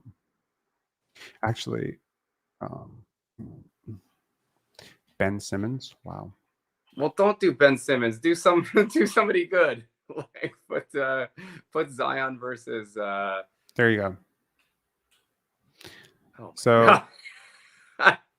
Yeah, it's bad. Well, look at that passer rating on Ben Simmons, though. Holy smokes. Yeah, he's a good passer. He's a good defender. That's about it. Dylan Brooks versus Ben Simmons. Ben Simmons is a much better player than Dylan Brooks. Dude. And that is what people don't realize. But I mean, like people will say, well, Dylan can shoot threes, Ben can't shoot threes. But it's like, okay, well, actually, they're close. They're really close. In fact, I think this would say that Dylan Brooks is a better player than Ben Simmons. Because it would? Yeah, it would. Oh, offensively, right. Maybe I just hate Dylan Brooks that much where I'm like, you know what? Like I can't even stand the guy. Oh, look at that true shooting. Jesus, that's horrible. Yeah. And Ben Simmons, I didn't know he turned the ball over as much as he did. Holy crap. Yeah. Wow. I mean, so here's in fairness, most of Ben Simmons' turnovers, in my opinion, just from watching him last year, were off of offensive fouls because he's not a good screen setter and he just kept fouling a lot. So relative to his usage load on offense, because he wasn't really doing a hell of a lot, taking a hell of a lot of shots, etc., the number of credited turnovers to him was disproportionately ridiculous. 13% is high. LeBron versus Scotty. Come on, man. Okay. How I want to see No more Scotty comps unless you're comparing him to young players. LeBron is ridiculous. I want to see Miles Turner versus Triple J. Oh, okay. Okay. What are you expecting to find? I'm expecting them to be closer than most people think. Like, I feel like everyone thinks that Triple J is a good player, but I feel like everyone thinks he's like the shit. Yes. And I think Miles Turner is going to be closer than. But they're pretty similar. Holy shit. Okay, deflections. Triple J has got him by a lot. But everything else is pretty close. Rim defense, rim frequency, block percentage, crafted DPM, around the same. Yeah, I mean, but you also they are almost the exact same player. Holy shit. Okay, but can you also acknowledge that one of those players is nowhere near his prime, and he's better than the guy who's well into his prime? At 26 years old, Miles Turner is in his prime. Jaren Jackson is not even close. Right? Is Miles Turner 26? Yes, he will be 26 shit. Why next year. Does it seem like he's been in the league forever? Well, that would make that even worse, wouldn't it? No, I thought he was 30. Like, I honestly thought he was like way older.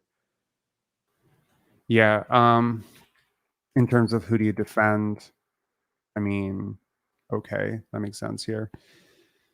Usage, play type, very similar. But I think, the difference here is Jaren Jackson Jr., I think, can expand out to being a much better player. Like, I really do. Okay, Ayton versus, you know what? Man, what about Bam Adebayo versus Pascal Siakam? This was a debate that we had, right? And people were very, very firm about it. Bam is another example of a guy who's younger. So I guess it's just pick your poison. Which do you want? What do you prefer? Like really, really good offense on high creation load with like so-so defense, or elite defense with like really above average offense? Man, it's hard honestly, to say. Looking at this, Pascal is like kind of underrated. Like, I've underrated him. Really? That true shooting definitely has got to come up. That's so here I think this will be a really, really good exercise in trying to understand some of these numbers. Load creation, I think, passer rating, right? Free throw rate. Everything that is busting off the page for Pascal Siakam has to do with role and usage. Right. So if, like, let's say, for instance, I was an NBA player. Let's say I made a Make-A-Wish Foundation and I became an NBA player. Okay. So, and let's just say I was as at least refined as I was when I was 16 years old and I was actually playing. Right. And let's just say I wanted to run the entire offense through me. Well, here's probably like what my statistical profile would look like. My true shooting percentage would probably be like 42% true shooting because I get, fucked. My shot quality would be pretty incredible because I take a lot of threes. So that would go up like a lot, right? My free throw rate would be terrible because no one would foul me. Why would they need to? My 3-point attempt rate would be really high up. So analytically, I'd be checking a lot of boxes. Offensive rebounding would be low because I'm 5'10.5". Turnovers would be high. Load would be incredibly high. I'd be like 99th percentile load. I'd call my number every single time. Creation would be pretty mid because I wouldn't be able to create as well as Pascal can. I don't have this. His thing is portability would be shit. Passer rating might be okay. So I'm just saying I could check some boxes even as a non-NBA player. If I wish I had started this out with, if I gave it to Malachi Flynn. Why did I go to the bottom of the barrel? Why did I pick me? If you wanted to run your offense through Malachi Flynn, right, I think you could get him up to like 77th, 78th percentile. Right. My point is his passer rating would be pretty decent. His portability would be shit. His creation and load would be really high. I mean, if you look at guys like Cade Cunningham, Jalen Green, etc., they're not efficient, but they take a lot of shots. And you saw, like, so Bam here, I think his role is just such, right? Right. That you don't know what Bam would look like in Pascal's role, because unless you're telling me that he's a worse passer than Pascal Siakam, you think so? I don't think so, right? So him Right. in a different role here, the assumption here would be, let's say Bam Adebayo and Pascal Siakam swap places, right? Where Bam is given lead creation load and Pascal Siakam is more like a hybrid wing forward who's supposed to play more off of Jimmy Butler. Well, I think, first of all, Pascal Siakam gets a little bit more efficient, right? Immediately. So his Right. true shooting percentage goes from 56 to probably 60, 59. Shot quality probably goes up a little bit because he's spacing the court a little bit more, taking a few more threes. But all that load creation, passer rating goes down, right? Right. And then you're just left with the defense. So I think that you could actually make a case that as a second option, Pascal Siakam would be a worse second option than Bam Adebayo. Right. And Bam Adebayo might be a better first option than Pascal Siakam. Are because sorry, go on. Yeah, like, I mean, because I mean, like, okay, fine. If you, maybe he wouldn't be a better first option than Pascal Siakam because he doesn't have as big a bag, right? And so maybe they're both kind of flawed, but one of them is 3 years younger and a better defender. Like, that's kind of where I'm looking at this. But I think the numbers that boost up Pascal's rating here are typically associated with primary options, and primary options get a lot of leeway with analytic stats because the typical assumption here is that there's an inherent value present in a player who takes a really large load on offense, because most people can't, right? Question. These are last year's stats, yeah? Yeah. Can you sort them by year? Can you go to Pascal Siakam 2018-19? No. Yeah, I wish I could. I don't think that they have a historical index. I could be wrong if someone, looks it up. But Cade and Scotty, that'd be great. Okay. I think y'all have fun with this. Man. I like, if we could just get that trade Scoot for Pascal, fuck, that would be so good. Yeah. Here's Cade Cunningham versus Scotty Barnes. Any more questions? And this is a guy, by the way, who did there you this. go, loading creation. That's his. That's exactly it. Bang. Yeah. There you go. That's exactly what we're talking about. And that's going to be given a positive, because, oh, look, he's taking such a high volume of percentage. But like, if your true shooting percentage is 49.2%, naturally there's a sort of balance here. And this is where I think this wins over just regularly looking at the box score. Because obviously if you look at the box score with Cade, like, it's like, wow, 20 point per game scorer at 20 years old, that's something. It's not nothing. It's nothing. I mean, it's not nothing, but it's not something. Right. And all the, Cade's such a good defender. He's not. Like, he's a very average to slightly above average wing defender. Right.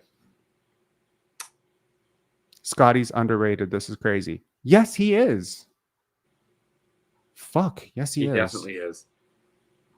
And realistically, it's funny because, like, everybody says, oh, like, he had a down year. This was his down year. Exactly. That's my fucking point. But this is his down year. You want to look at Evan Mobley? Went down in his down year? Probably true shooting. Yep. True shooting went down. And 3-point attempt rate. And true shooting, honestly, his true shooting went down largely because of two things. Number one, his percentage around the rim got worse. And his percentage around the basket got worse, and his mid-range percentage was pretty terrible. And I have a feeling, just not to make excuses for the guy, but I think that the injury played a really big part in that. And then the second part of it, which is a double whammy, is his three-point attempt rate went up, and he started to sort of take a lot of these threes, and they weren't very good threes. Right. Sometimes they were good threes. Sometimes they were terrible threes. And they were a lot of self-generated threes. And it's just not his game right now. And so he's forcing himself up. Like, he's doing something that's beyond his comfort level. And I don't think that he necessarily played with great spacing either. So I think that there's here's something. Oh, man, this is going to be fun. Look at this. Are you ready?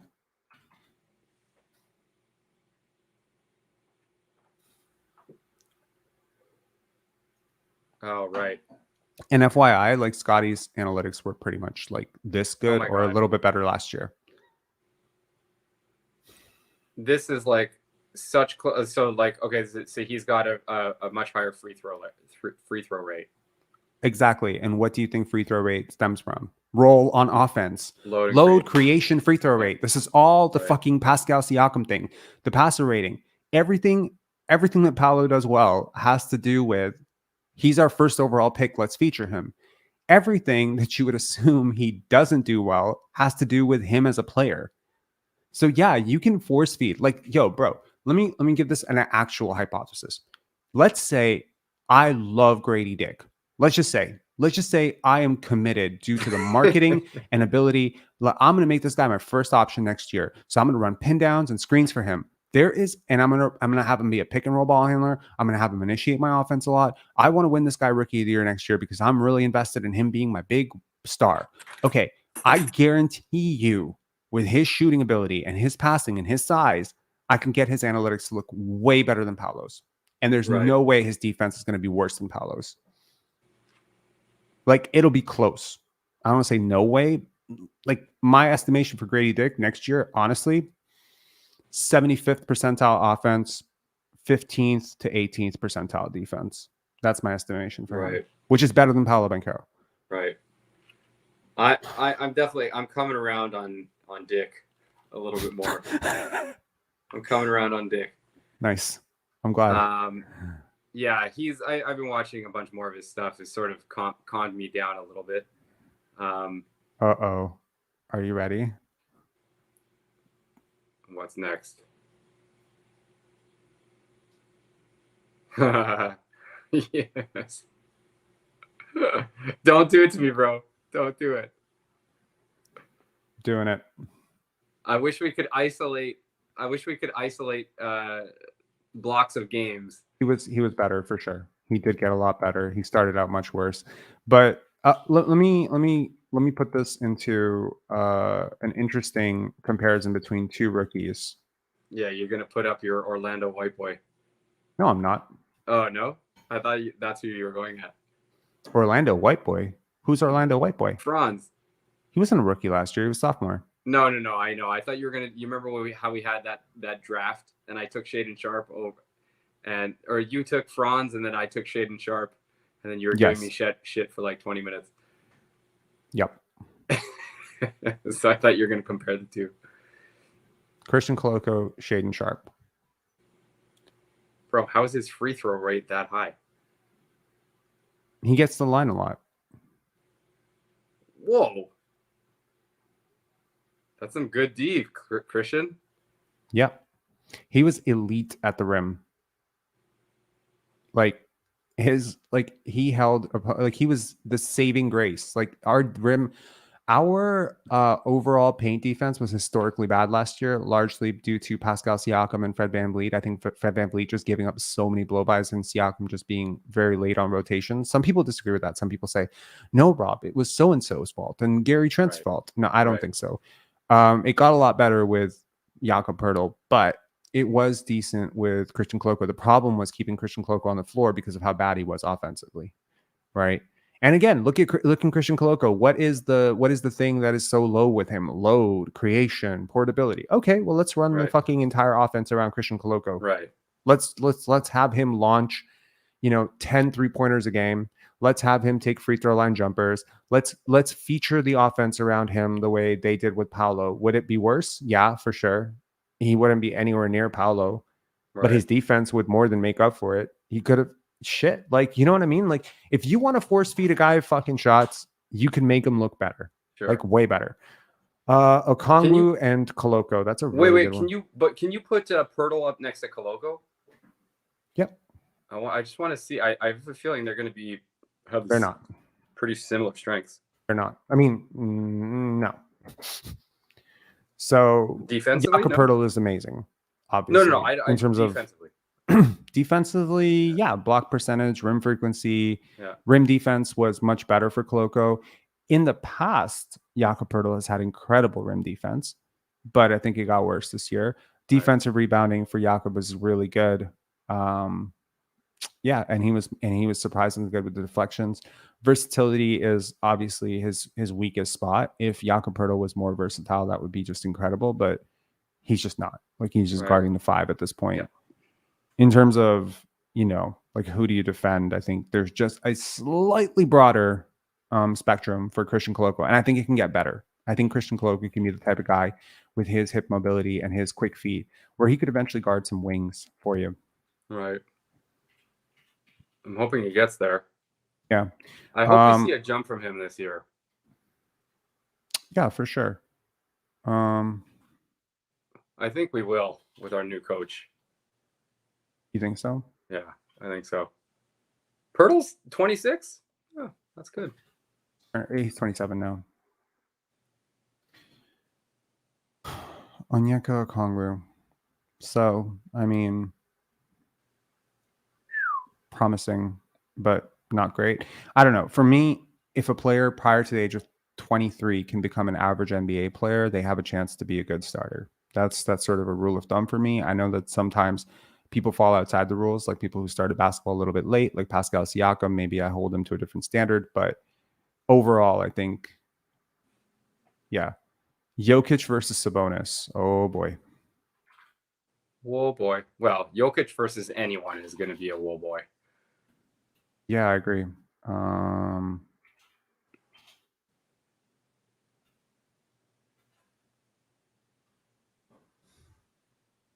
True shooting 70%. Who the fuck does that? Nikola Jokic's true shooting percentage is 21% higher than Cade Cunningham. That's crazy. And That's it's just so nuts. insane because his load and creation is at 100%. Yeah. Because anyone who, I mean, this is crazy territory that he's in. Rig Papa saying video game numbers. Facts. Holy shit. Look at that deflections. Look at that. Like, people say he's a fucking bad defender. Fuck you guys. Yeah. Any more comparisons that people are thinking about? Hey, Sabonis is still good, dude. Hey, he's great. I think a lot of his greatness stems from that offense. It was like a particular anomaly year for him in terms of just how good he was. I also think the defense is a little bit like too buoyed by the role. Like you're so limited in the number of roles that you can put him in.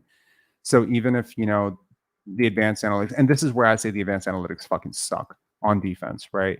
Because I think you're so limited because of him defensively. There's so many schemes you have to run just to protect him. He can't do very much for you. So you always have to play plus defenders. He's probably the main reason Davion Mitchell is still getting minutes for them. So that's tough for me. I mean, on the flip side, the reason they can play that offense is basically because of his skill set, right? You can't just you can't put Robert Williams on that team instead of him and then run that offense. It just doesn't work. Yeah. Right. No, that's for sure.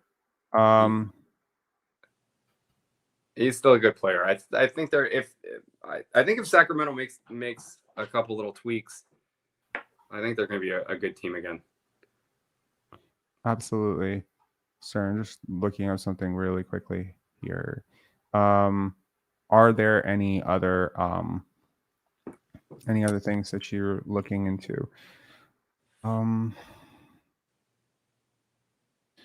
So people are saying like creation, you have to create open looks. Like there's someone wrote like Sexy Pakistani wrote something here which I did not necessarily agree with. Epic name. Sure, yeah. Where the hell was it? Where is it? That comment. I'll put it up just to dispel it. Oh, Giovanni comes with Jalen Brunson and Fred VanVleet. I would love to see that. Creation is an estimate of open shots created for teammates. If you aren't good, you won't be able to create a lot of shots for teammates, even if the offense is made for you. This is actually not true. Not true at all. If you aren't good, you won't be able to create a lot of shots for teammates. Okay, right. Read that out loud to yourself again. So that's just not true, right? Like it does not discriminate against open shots. That's not a function of creation.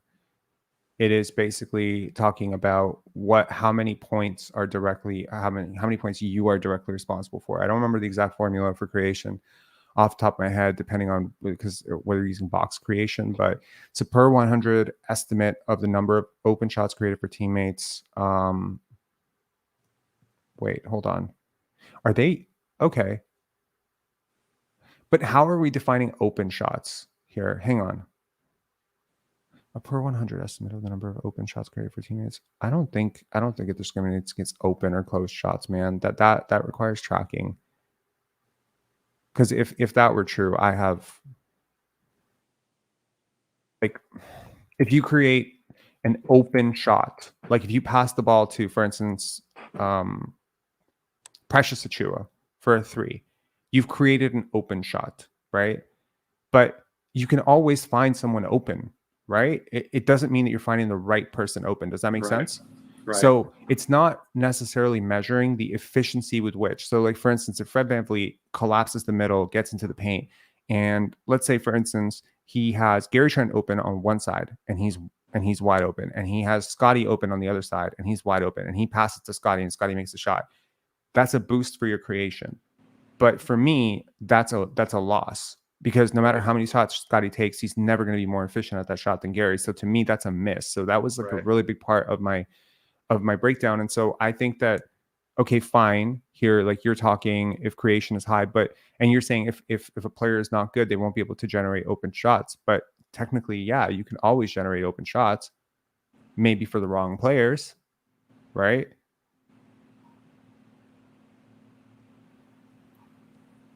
Yeah. Can you do one more? Sorry, he says, so one sec. Fred VanVleet doesn't have good box creation and he has the ball a lot. I thought he had great box creation. What are you talking about? 91st percentile. How is he not? He doesn't have good box. I think he does. I think that's very solid. But how many times did a possession of Fred VanVleet running a pick and roll result in, a late clock opportunity for Precious Achua or Thaddeus Young taking, a loosely, like inefficient 3, as opposed to maybe earlier in the clock, he passed up a wide open guy underneath the basket. This is where I'm saying like analytics miss something. Right. And you have to go into it. Anyways, Vince, what were you saying? A couple of things. So things can, like when you see a bunch of green lines, like really the perception is thrown off because you think like they're not all equally weighted. For instance, true shooting percentage is way more important than creation, portability, load, passer rating. Well, to me, no, it's not. It has to be weighted because, okay, let's say, for instance, a guy like Nick Claxton, right, whose role is not dynamic at all on offense, and he doesn't create shit for himself, right? The vast majority of his offense is going to come off of putbacks, which are highly efficient.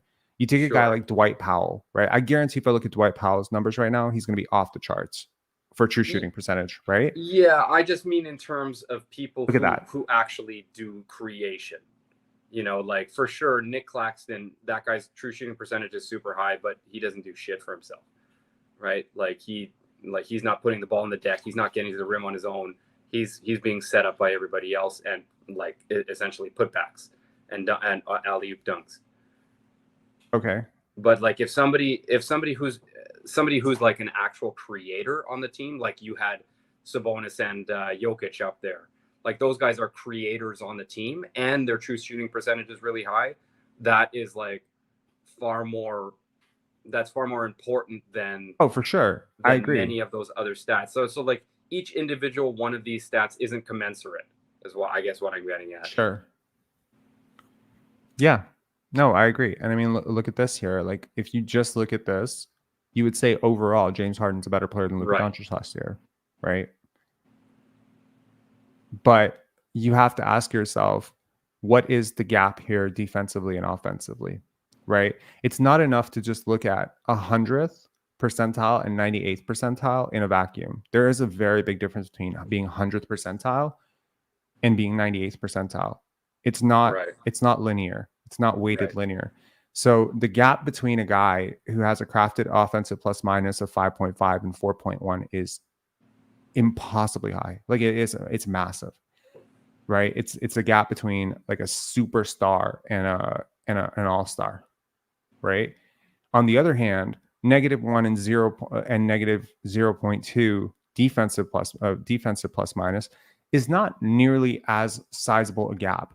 So here, if you were to take this in the wrong way, like let's just say you were to take this how maybe our minds are predisposed to looking at numbers, you would say 98 plus 45 is higher than 100 plus 15, right? Right.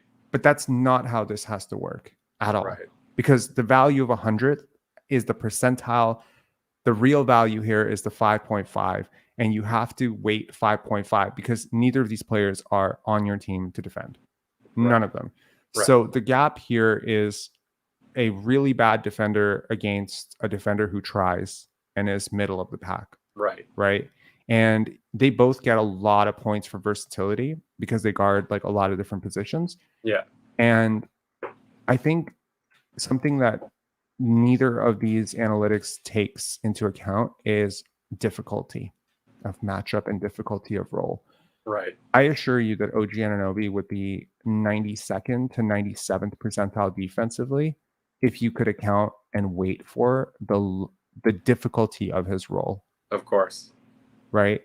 He's literally guarding exactly Lillard one night and then Jokic the next night. Exactly. Yeah. And so Luka and James Harden are both guys that you hide on defense for the most part. I think James Harden is better than he gets credit for. I think that he had a lot of years where his offensive load was just so high in Houston and his shot volume was so high that they were just, he had a lot of possessions, which were just embarrassingly bad. Right. But yeah, like I think Luka is a much better player than James Harden. But if you look at these numbers incorrectly in the wrong way, you would assume the wrong thing. Right. This is really interesting.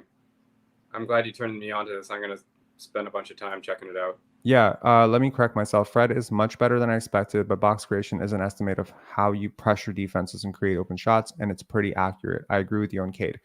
So here's the thing. I think that there's a way that you can spam it in a very convincing way, where if you handle possessions the way Fred did, right? You run a series of, pick and rolls with like downhill gravity guys like Scotty and Pascal and Jakob. You create segmented pockets of openings for your own shot where you can just sort of come off and get it. So Fred VanVleet is disproportionately more open because of his teammates. Like this is an incomplete picture is what I'm saying. Yeah. How much of Fred VanVleet's offense is being buoyed by the fact that he gets the best screeners on the team to free him up, and he has first dibs on offensive possessions, right? So when he's feeling it, he can call his number, right? But when Scotty's feeling it, he can get frozen out for 6 possessions. Do you know what I mean? Right. So Scotty might be force-fed a shot at the end of the clock that he doesn't want to take during the middle of a terrible run for him. But Fred VanVleet will know, oh, this is my night, this is not my night. And I think that this stuff is what's missing when we talk about player analysis. Right. And this is the stuff that scouts are paid the big bucks to actually watch the games and be like, okay, I know this guy's numbers look great, but I kind of see the Frankenstein experiment that's happening behind the scenes to make them look this way. Right. And so let's just say in a hypothetical situation, you put Scotty on a team with like a lot of shooters that actually can hit their fucking shots. Right. Now you start talking about potential assists becoming real assists, right? So his load creation, portability, passer rating would go through the roof. Sure. But guys have to fucking hit shots. And so the question then becomes, when Scotty hits Otto Porter for a shot and Otto Porter misses, or Scotty hits, the right guy for the shot and he misses, who is responsible for that miss? This would say the player taking the shot is responsible for that miss, and it will impact their true shooting percentage inversely. And so, but who's responsible for making the shot? Well, the assumption would be that both players are responsible for making the shot because you can't have the assist without the passer and the passee. Right.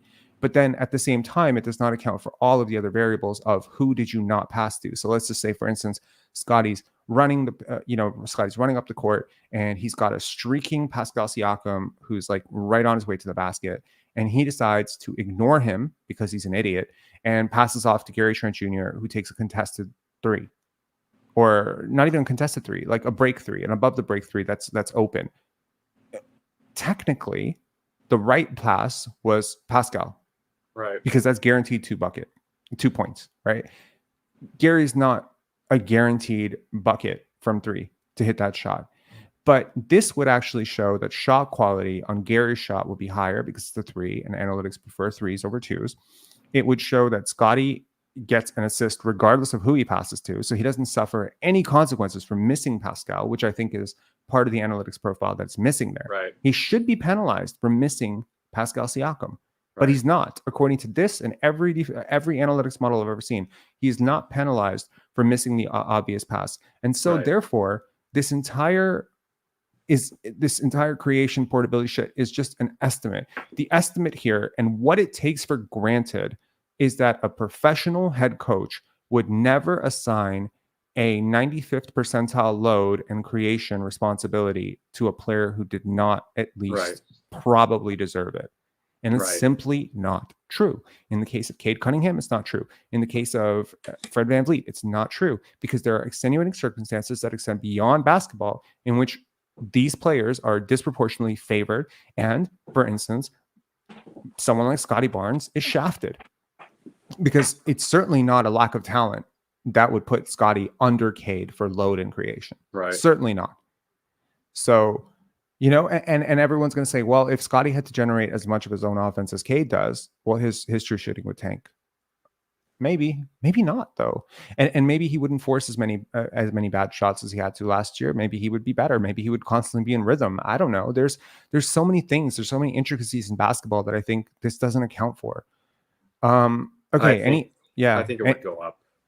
Yeah, I do too. I do too. I think his analytics profile would be much better. Are there any final people?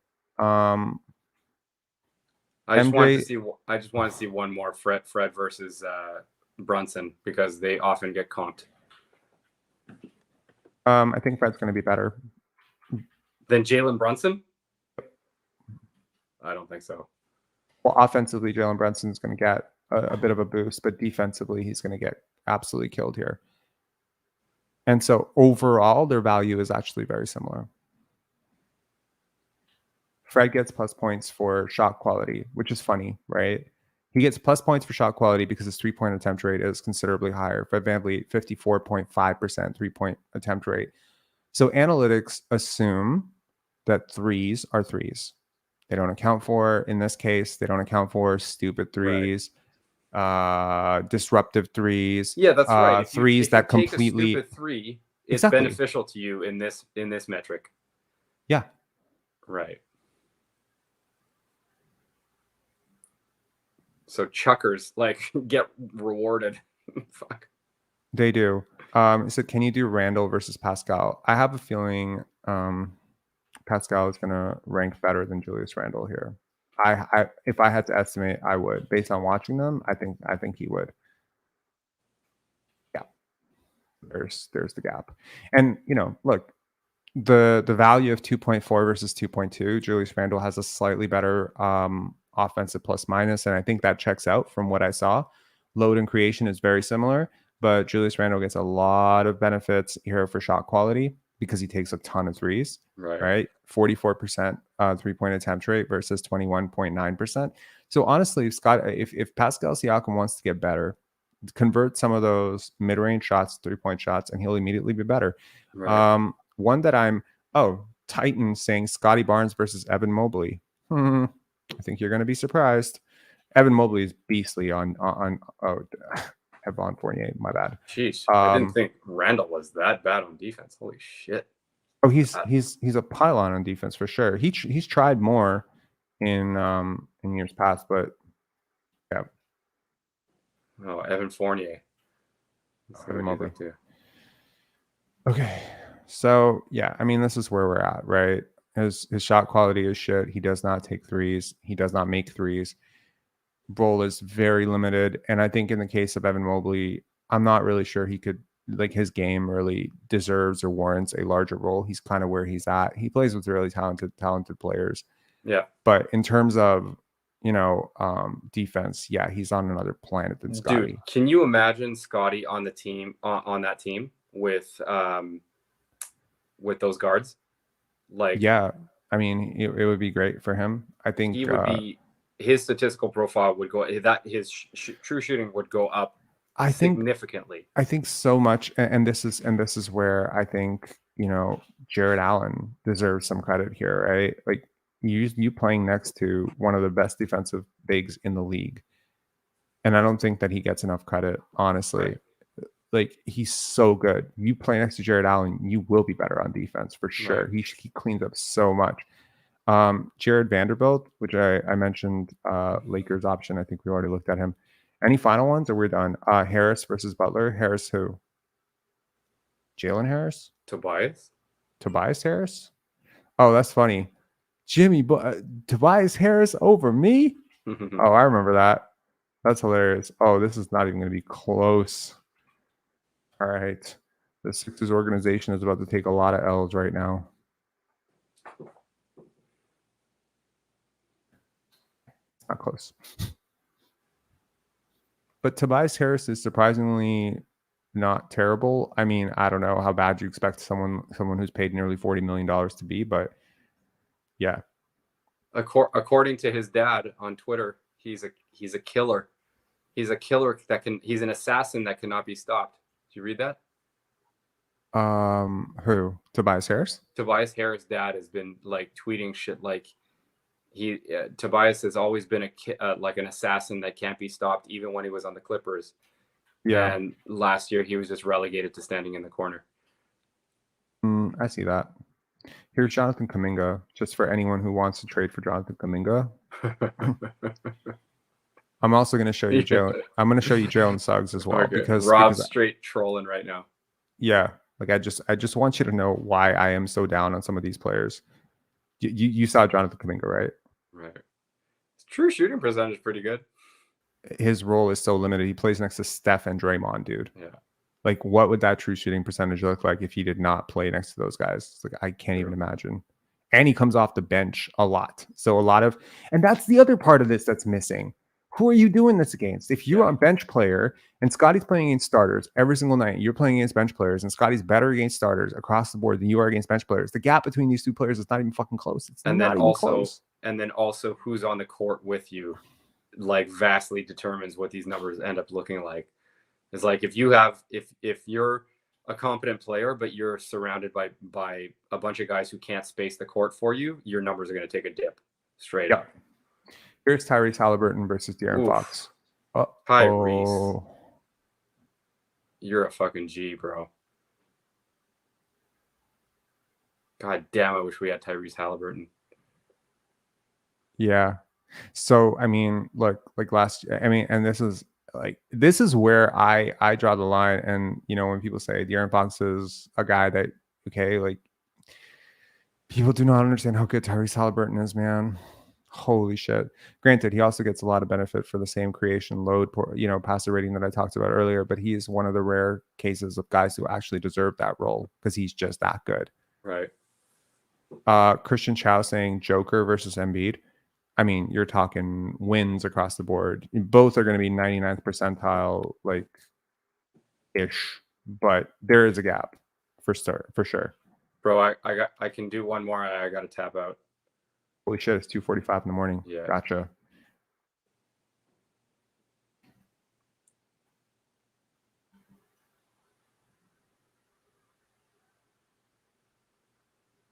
I mean, who should have won MVP? 6.3 offensive plus minus should have won MVP. He's technically better across the board. He's better at, like, just about everything, except for rim defense. Look at rim defense. That's not even a knock on Embiid. It's just a testament to how good Jokic is. Yeah, and I mean, like, look, Jokic gets a lot of deflections. I think we saw it in the playoffs where he's just knocking guys like loose, and yet the narrative is he's so bad defensively, because he can't switch out, he can't come up. Fine, you know, um, maybe Joel Embiid can't deflect passes the way Nikola Jokic can. He can't poke the ball away as quickly as he can. Like different roles on defense. Yeah. There's so much that's missing from the from how we talk about players. Anyway, thanks a lot for coming on, All Vince. people Yeah, see is how many blocks he has. That's all it is. exactly it. Yeah, that's exactly it. Um, yeah.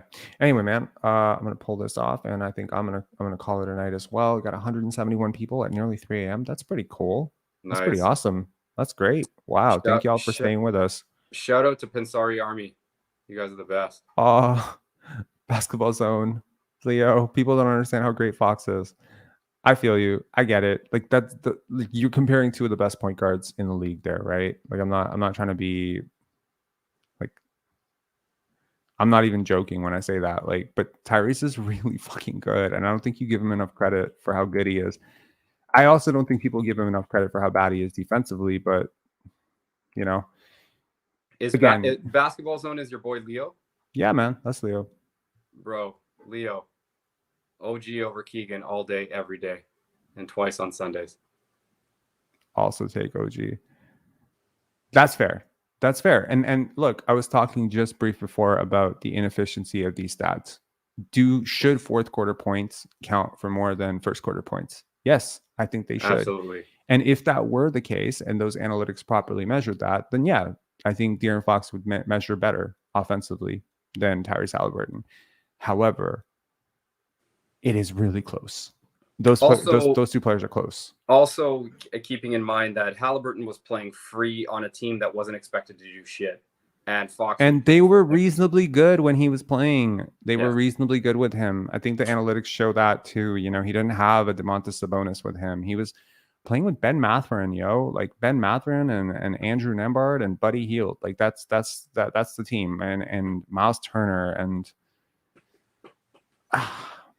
I look forward to having this debate with Leo in 5 years. We'll see in 5 years if Tyrese Halliburton becomes what I think he's going to become, because I have a feeling he's going to be like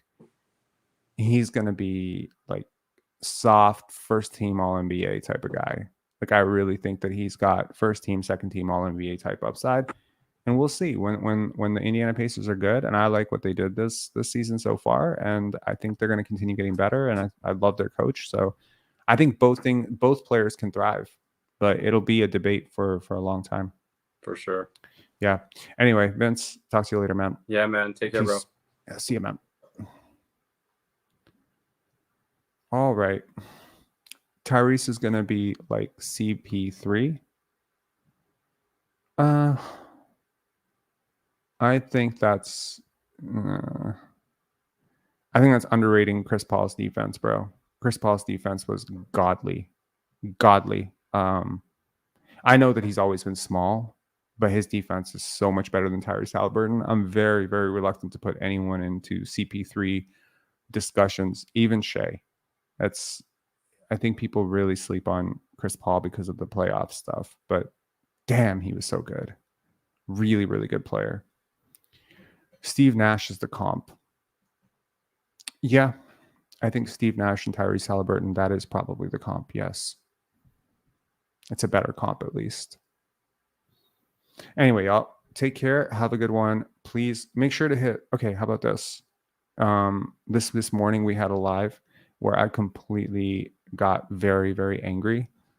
And I don't know if I'm embarrassed or proud of it. Like, I really don't know. Like, I mean, there's a part of me that's kind of like, facts. I didn't lie. Like, I kind of agree with what I said. So I don't know if, you know what I mean? Like, I'm not really sure if I'm embarrassed by it or anything like that, but I got pretty fucking pissed off. Hang on, I'm going to show you a little bit of that. This is going to be funny.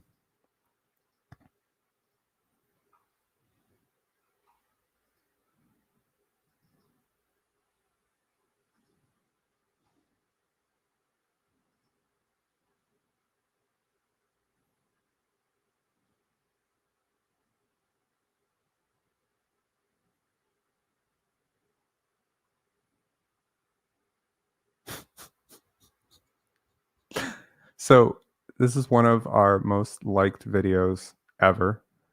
The comments were fucking hilarious. I loved it. And it's one of the most liked videos because I said, like this video if you think Mel is crazy. So, oh, we can't hear it? Oh, my bad. Swear to God. You literally look at a fucking city and you're like, I could fix that. No, you can't. If you could, you would have. You probably look at this channel and you'd be like, dude, I could talk about basketball for an hour and make it super engaging. No, you can't, because you're dumb. Oh man, I need to like become Buddhist or something to deal with idiotic people like this. I really need to like turn into like a Buddhist or something. Okay, here go 10 subscribers. I'm gonna lose 10 subscribers for this, but let me get into this. I'm gonna tell you straight up. I'm trying to keep it cool, but like you really just keep talking stupid shit like this. Scotty Barnes has been playing basketball since he was 5 fucking years old. Scotty has put more work into basketball than you have put into just about anything. No, let me put this straight for you. Scotty has put 100 times more into basketball than you put into anything in your life. I guarantee it. I know I should be kind of embarrassed that I lost my cool. Yeah. So when you say he just started at this, please understand you're talking about nearly 2 decades of work. You're talking AAU. You're talking high school. Just because you're too stupid to research it doesn't mean it didn't fucking happen. You're talking 3 gold medals. Bro, gold medal? Fuck. You know how many fucking hoopers get up every single day, work 6 hours? Yo, you have no respect for how hard this shit is. I'm sorry, bro. I'm sorry. Okay. A little bit of a sidebar. I am maybe kind of, maybe sort of, maybe a little bit on the cusp of doing something pretty serious with this channel. And I can't be raging out at stupid ass comments like that. So as entertaining as it was and as funny as it was and as vindicated as I do feel in, defending Scotty or whatever, I need to chill on that shit too. But I think it's pretty funny. So like this video if you want Fred VanVleet off this team. All right. There's 150 people. You don't want to like for the algorithm. Like it for that. Like it if you want Fred VanVleet off this team next year. Rob maturity is spam W's in the chat, yo. I don't. I have the impulse control of an 8-year-old girl. Or like a kid who just, I don't know, a fat kid in cake. I mean, in all honesty, like it's so funny to me sometimes where I'm like, I'm pretty level-headed and mature in so many ways, but then in some ways I'm such a child. Nice. We got W's in the chat. Nice. Thank y'all. Anyway, it's been nice. It's been interesting. This conversation went into a very, very interesting deep dive into. Hopefully y'all got something out of it, and people will obviously watch this tomorrow and hopefully get something out of it as well. I think the player comps are interesting. I do want to say with stats, of course, context is always needed. What Leo said is true. De'Aaron Fox does not get enough credit for the fourth quarter stuff. I don't think Scotty gets enough credit. I mean, y'all are talking about how Scotty's so underrated. I think those numbers are underrating him even further by not adding value to when he scored those buckets, to when he was more efficient. To give me a player who shoots 30% in the first quarter and 60% in the fourth quarter, shooting 45% on the game any day of the week, over a guy who shoots 60% in the first quarter and 30% in the fourth quarter. You know what I mean? But they both shoot 45%, and that's what's wrong with stats. There needs to be a different way to measure it, created by people who actually understand basketball. Problem is, a lot of advanced stats are created by people who don't fundamentally, in my opinion, understand basketball. There needs to be a cross between the two. The people who talk about the numbers need to talk to the people who talk about basketball, and they need to come together. They've been fighting a lot. Oh, I'm the eye test scout. I'm the numbers analytics guy. Need to come together because these numbers are incredibly inaccurate. But you know what they're more accurate than? 22 points per game. That's the bottom of the bottom. This is a step up. It needs to go way further. All right. Take care, guys. Have a good one. I'm hearing Norman and Man. That would be great. I would be for that. Rob, you need to use that UFT stats diploma and create it. I will. One day I will. I'm waiting for somebody to do it, but I know a few people who have.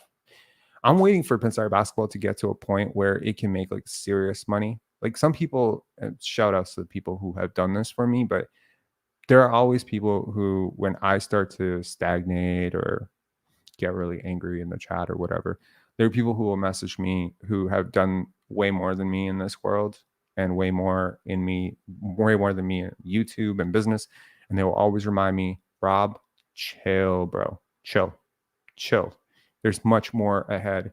There's a bigger pathway ahead. There's a bigger plan for you. Don't get canceled before you even make it. You know what I mean? So at some point, Pensar basketball can generate, I don't know, $10, $12, $15,000 a month. Yes.